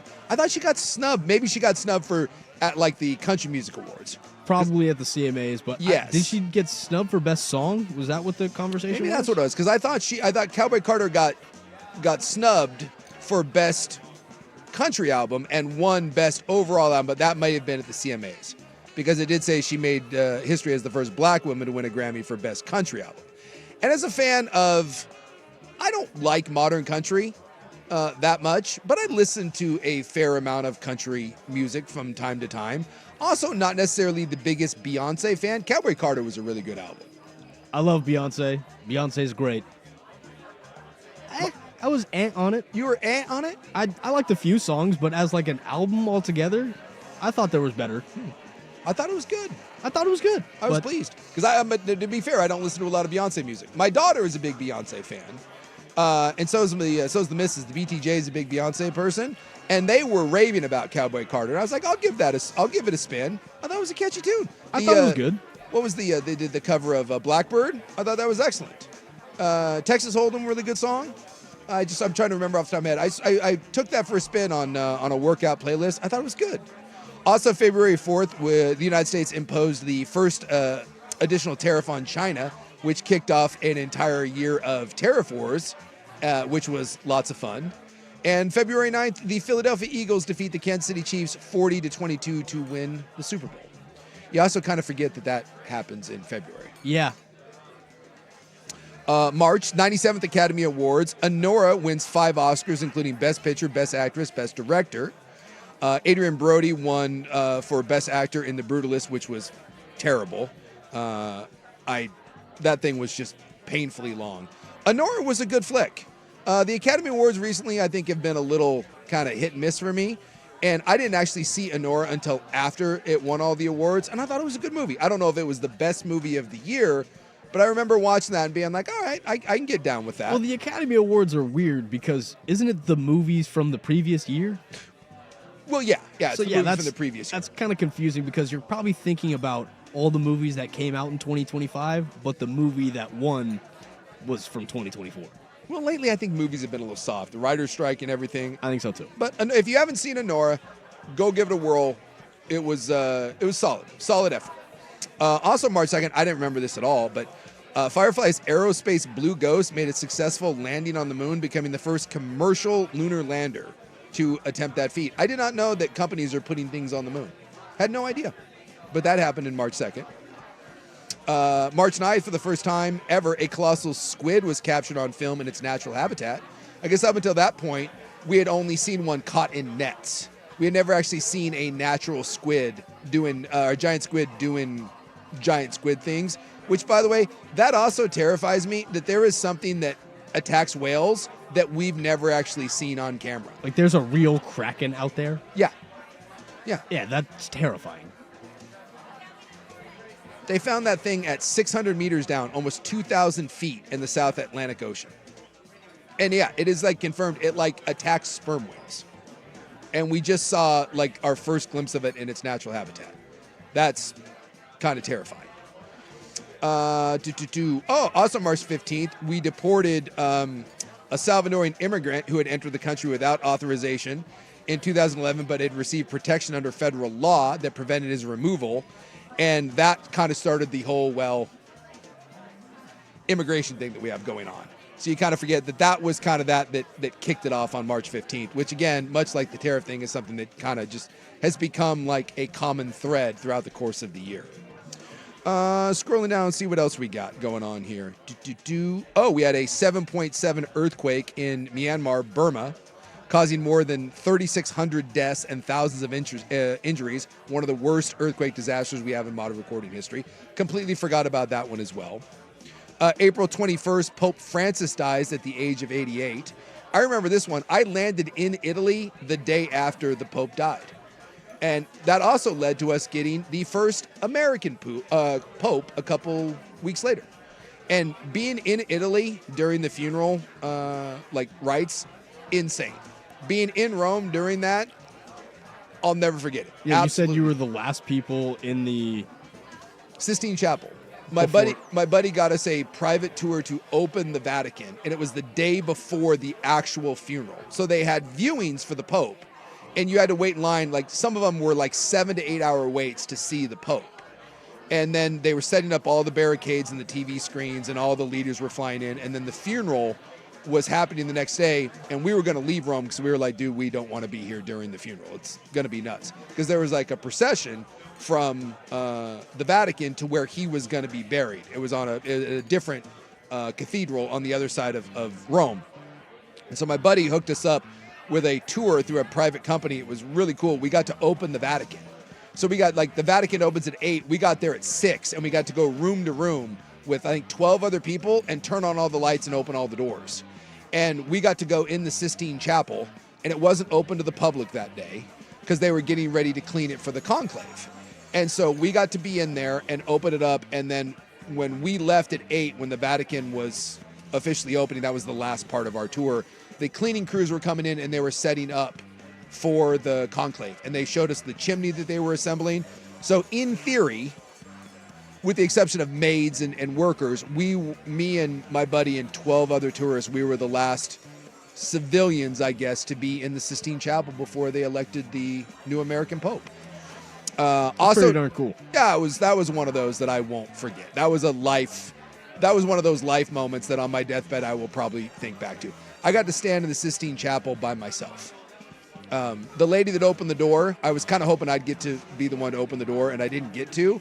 But she was kind of being a jackwagon. She was this lady from Texas, and she yee-hawed as she opened the door, and we all wanted to throw her down the stairs. You don't get to yee-haw when you're opening the door to the Sistine Chapel. It's the Sistine Chapel. Oh, dude, she was such an annoying you-know-what. Like the worst type of American tourist. So I just, as she was kind of dinking around with the door, I just walked in. So I got to stand in the chapel, and I kind of took up the doorway. And it was probably for 10 to 12 seconds, and the lady she gave me a hug and told me to kind of move aside. She was really sweet, our tour guide. But yeah, I got to stand in the chapel by myself and look up, and there was a tear. That was one of those bucket list moments. There was a tear there. So Pope Francis died. Other people we lost, Giorgio Armani died, Robert Redford, Jane Goodall, Diane Keaton, Rob Reiner, and Ozzy Osbourne. All people that passed away. Those were notable deaths. Not in April. And Hulk Hogan. Oh, yeah. They did not. Hulk Hogan did not make the list. Didn't make the cut. No. Well, you got Diane Keaton on there. It makes sense. So if you throw Hulk Hogan's got some problematic things in his past. I don't know if Diane Keaton does either, but yeah.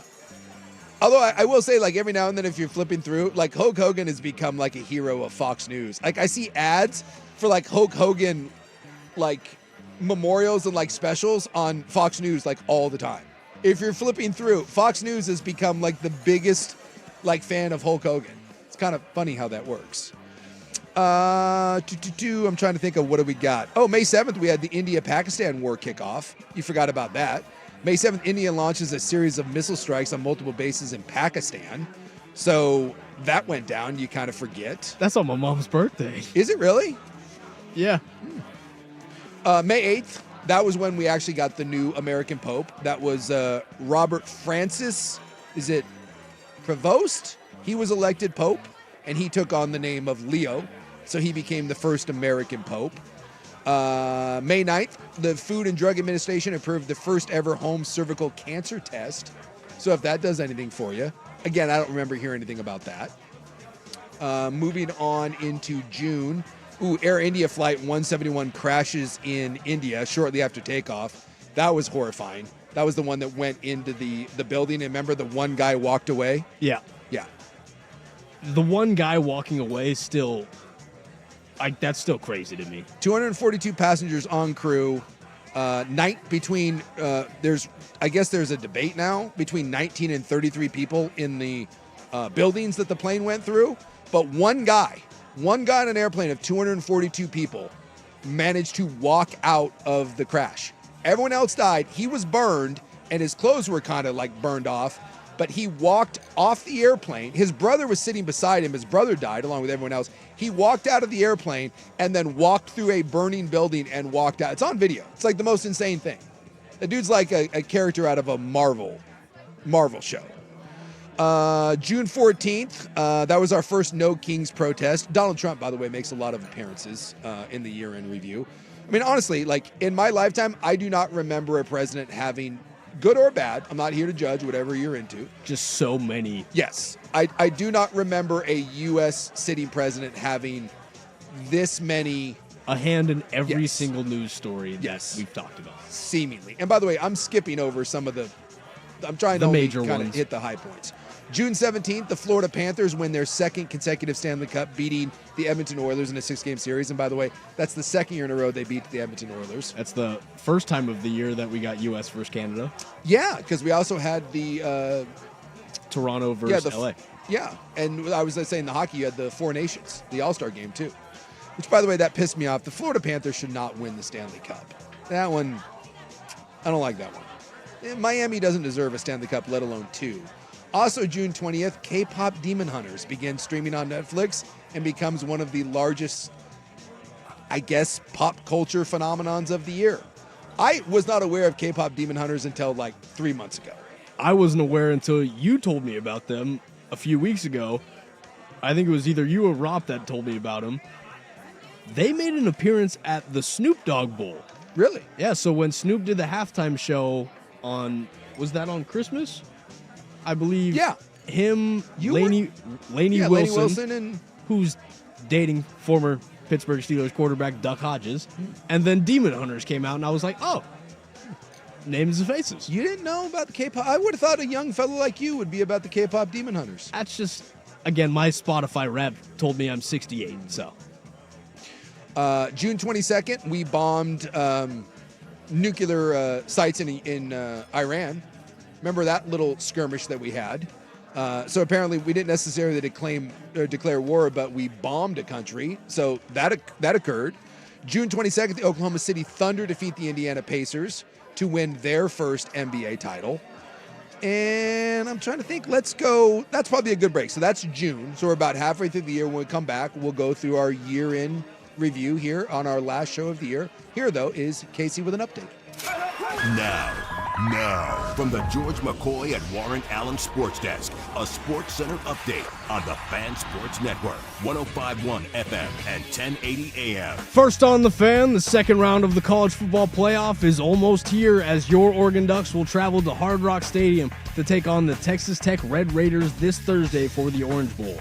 Make sure to catch all the game day coverage this Thursday right here on The Fan, plus a special edition of the Orange Bowl preview show tomorrow from 1 to 4 with Dirt, Anthony Newman, and Souk. Your Portland Trailblazers defeated the Dallas Mavericks in a close 125-122 victory last night. Denny Avia leading the way for the Zers, but a strong performance from Caleb Love helped boost the Blazers down the stretch. He posted 24 in the contest. They will go on to face the Oklahoma City Thunder tomorrow inside the Paycom Center. Some more NBA news for you as three-time NBA MVP Nikola Jokic has been diagnosed with a bone bruise and a hyperextended left knee after he went down in Denver's loss in Miami on Monday night. Jokic is expected to miss up to 4 weeks, but the injury is not said to be season-ending. Finally, some NFL news for you as the Dallas Cowboys have released veteran cornerback and two-time Pro Bowler Trayvon Diggs. Diggs signed a 5-year, $97 million extension back in 2023 and has not been credited with an interception this season after he tied the franchise record with 11 back in 2021. For more sports scores and stories in 30 minutes, I'm Casey Smith from the George McCoy at Warren Allen Sports Desk. Hurt and missing work? Insurance companies acting like jerks? Don't call your mom. Call George McCoy at warrenallen.com. Your home for Seahawks football. The Fan.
Have you our last show of the year.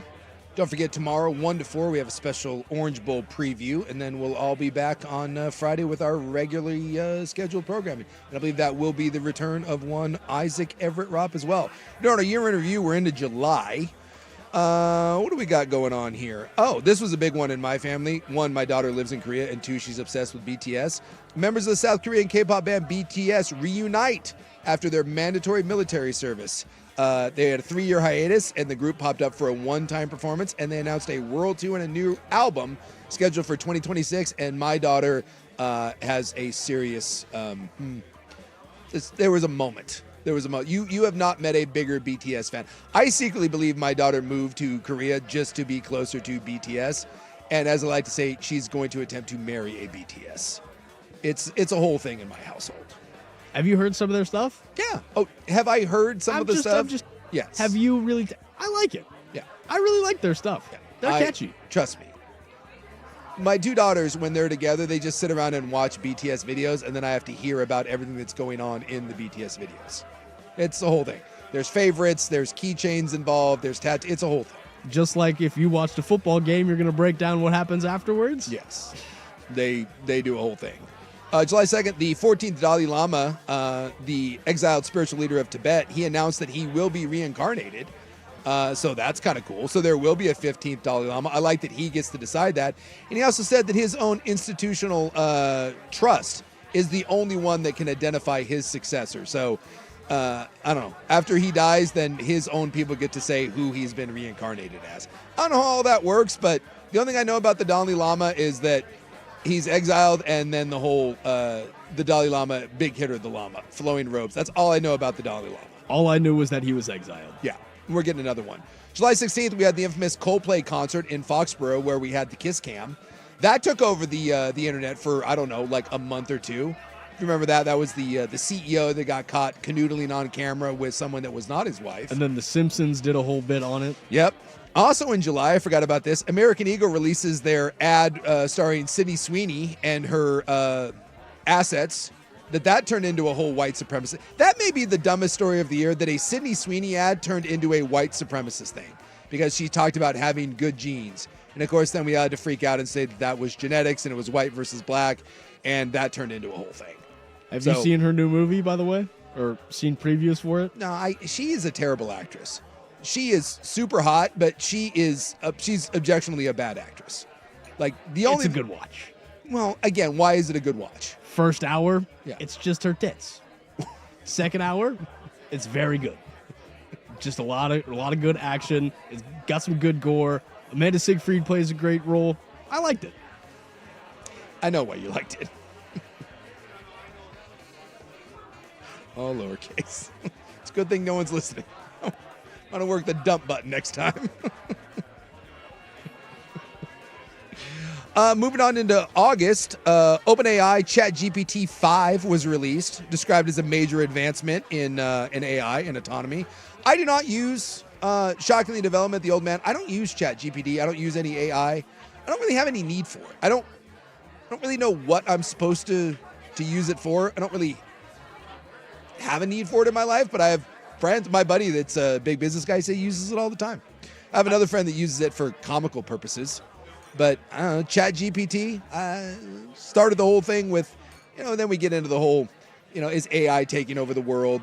And obviously that was a big story. So apparently, I don't remember that. I don't remember ChatGPT 5 being launched, but apparently it was a very big deal.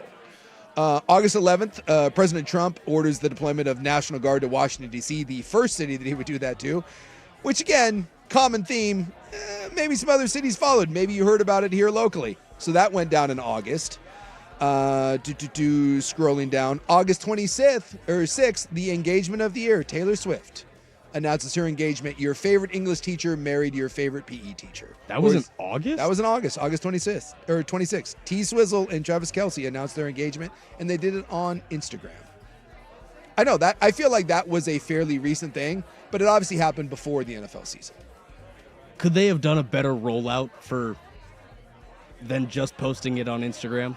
I'm guessing that was probably the most Instagrammed thing of the year. So I'm guessing they're fine. And they did they did the Kelce Brother podcast, and that broke all kinds of podcast records. So something tells me that Taylor Swift is just fine when it comes to making big announcements and rolling things out. September, we had the U.S. military carry out their first series of lethal strikes on civilian boats. Remember that was like where the Venezuelans? Now we're just blowing stuff out in the ocean and maybe or maybe not invading a country. I don't know. But that happened in September. We started blowing things up. September 7th, we had the first modern saint. The new pope, he canonized Carlos Acutis, known as the patron saint of the internet. That's the first modern day saint. And I don't really know. I thought you had to do miracles in order to be crowned a saint, but I guess he just went on the internet and talked about his faith. But he did die of leukemia, and then he was named the first modern day saint. He was 15. He's 15. Well, he's a saint. September 10th, Charlie Kirk was assassinated. The what would you say, a YouTube activist, political voice. He was assassinated. Political figure.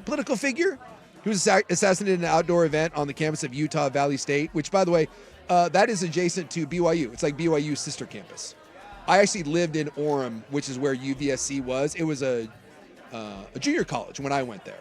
And now it's a full-time 4-year university. But I lived, when I went to school at BYU, I lived about, a mile from where that happened. And that obviously was a very, very big deal when that went down. September 23rd, we had the suspension and then the comeback of Jimmy Kimmel for comments made about Charlie Kirk. That started, and that's kind of died down. But remember, we got about 2 months of just nonstop back and forth on the Charlie Kirk We also had the Colbert firing, which was right before that. Yeah. Which, again, kind of added to the politicized nature of it all. October 3rd, Sean Diddy Combs sentenced to 50 months in prison. Good. Was facing basically life in prison. So, 50 months isn't great, but considering what he was facing, some may call that a win for him. October 10th, we had a ceasefire in the Israel-Hamas war. So that's a good thing, and that is, I think for the most part held. There's been some little back and forth, but that was a good thing. October 19th, we had the Louvre thieves, where they stole 9 pieces of 19th century jewelry valued at a couple $100 million by basically just walking in and walking out with crown jewels of the Louvre. October 20th, part of U.S. President Donald Trump's ongoing renovations, the demolition begins on the east wing of the White House. Remember, that was the 90,000 square foot ballroom that is going to replace the Kennedy Rose Garden. Scrolling through. Oh, October 23rd, Chauncey Billups is arrested. Remember, we woke up that morning and the FBI knocking on Chauncey's door. And that was where we had the Terry Rozier and Chauncey Billups and a couple others tied into the mafia illegal gambling rings. And that led us to the greatness that is Thiago Splitter. Kind of forget about that one. November 1st, the Dodgers, led by Shohei Ohtani, win their second straight World Series over the Toronto Blue Jays. What else we got in November? Scrolling. Oh, November 12th, the last penny is minted in the United States. So no more pennies. If you've gone around and you've seen a lot of businesses, they are advertising that there will be no change given in pennies. It will be rounded up or rounded down. Also, the last 3 pennies that were minted sold for, I think, like $12 million. November 20th, what else we got? Oh, there you go. November 20th, President signs legislation ordering the release of the so-called Epstein files. That was on November 20th. It is now December 30th. And as far as I know, I don't think we have all of the Epstein files. But that's happening. Piece by piece, we're getting little bits of it. But yeah. November 26th, Tesla shareholders approve a $1 trillion compensation package for Elon Musk. So, yeah. Basically, he is now the richest man in the history of the world. December 6th, Miami FC, or CF, I should say, Inter Miami FC, led by Lionel Messi, wins their first MLS Cup. Messi with his U.S. reign. December 10th, social media ban for anyone younger than 16 goes into effect in Australia. Also in Australia, on December 14th, a father and son opened fire at a Hanukkah celebration in Sydney. It was their first mass shooting in almost 30 years, and 15 people were killed and injuring more than 40.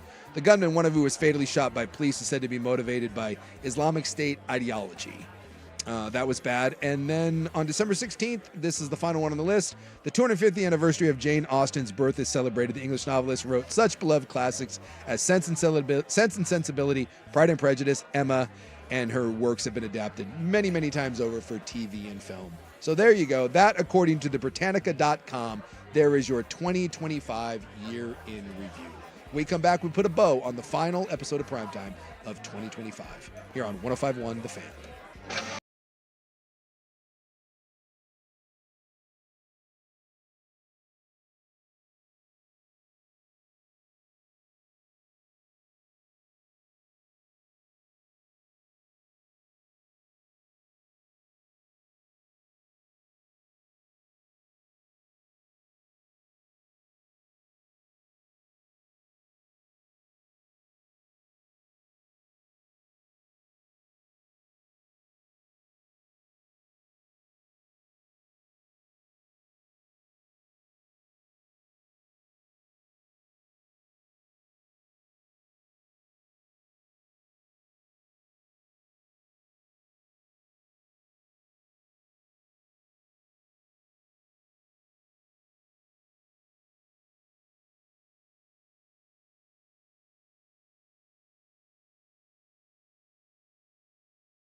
Any plans for the New Year's, boys?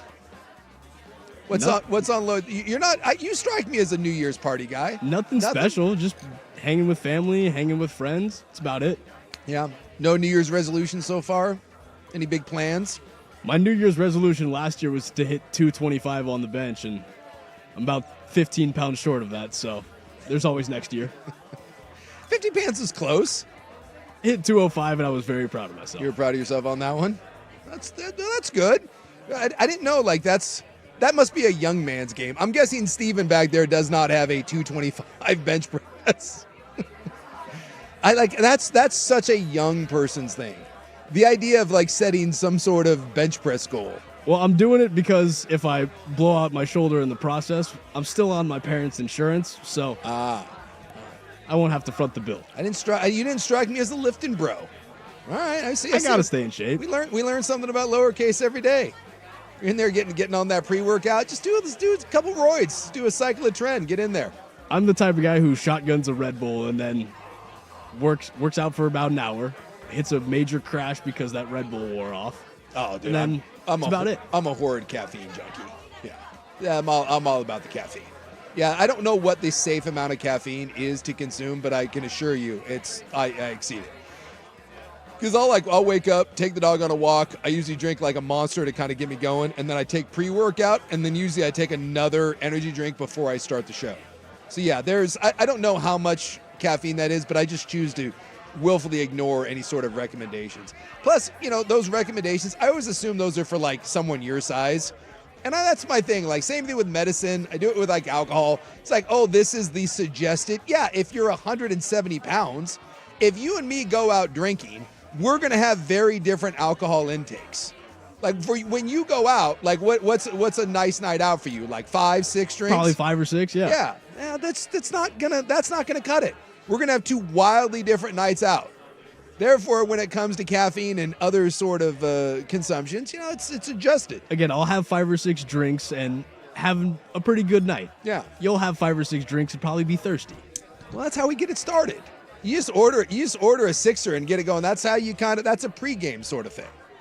You get 5 or 6 going, and then maybe you just kind of pour yourself, 4 fingers of brown, and that kind of kickstarts the evening, and you kind of go from there. But we got to get into the double digits. We got to you're having a good night out. You're into the teens. I don't think I've crept up into the double digits since I started drinking. Someone's questioning whether or not you're on roids, by the way. Lowercase. Rob did say I was on roids last week, so. Really? Yeah. He accused you of being on roids? Yeah, apparently I look like the guy who'd be on roids, all 165 pounds of me. Just dropping hey, how much you bench? How much you bench? All right, well now I'm gonna keep you on track. Now that I know that this is your New Year's resolution, I'm gonna have to check in on your bench press. That's fair. Yeah. At least you're above victim weight. Anything less than 200 pounds is victim weight. Yeah. So at least you're above that. You say you're at 205 or 215? 205. 205. All right. I failed doing 215. All right. 2 spins. 2 plates on each side. All right. It's a good goal. Maybe someday I'll get there too. Fingers crossed. You and me together, we'll bench 225 together this year. I think we can do it. Together, we put our minds together, we can achieve anything. I think so. I think it's possible. Well, lowercase, we appreciate you. Remember, last primetime of the year. Tomorrow, 1 to 4, special Orange Bowl edition here on The Fan. Me, Andy Dirt Johnson, Anthony Newman got you 1 to 4. And then Thursday, no shows. We have the bowl game. Stay tuned basically all day long. We'll have a pregame, we'll have the game, we'll have the postgame, and then we're back on Friday. And I believe the return of Isaac Ropp and potentially, maybe the start. We don't know. We see our new producer back there. That's our new thing in 2025. We've had a nice year at The Fan. We flipped from AM to FM. Dirt and Spray got an extra hour in the morning. We launched 2 new shows with The Firm and then the Happy Hour with Luke. We lost Ryan Buckley, but we gained Stephen Vaughn. And we gained Lowercase, who likes up tops. We've learned that if you're watching a movie, we like up tops. So to everyone out there, it's been a hell of a 2025. We wish you all the best into 2026. And we'll see you guys in a couple of days for a brand new year and hopefully better and brighter days ahead. thank you for hanging with us for yet another year at The Fan, which has been a great year. And we'll see you all guys on Friday. You've been listening to Primetime here on 105.1 The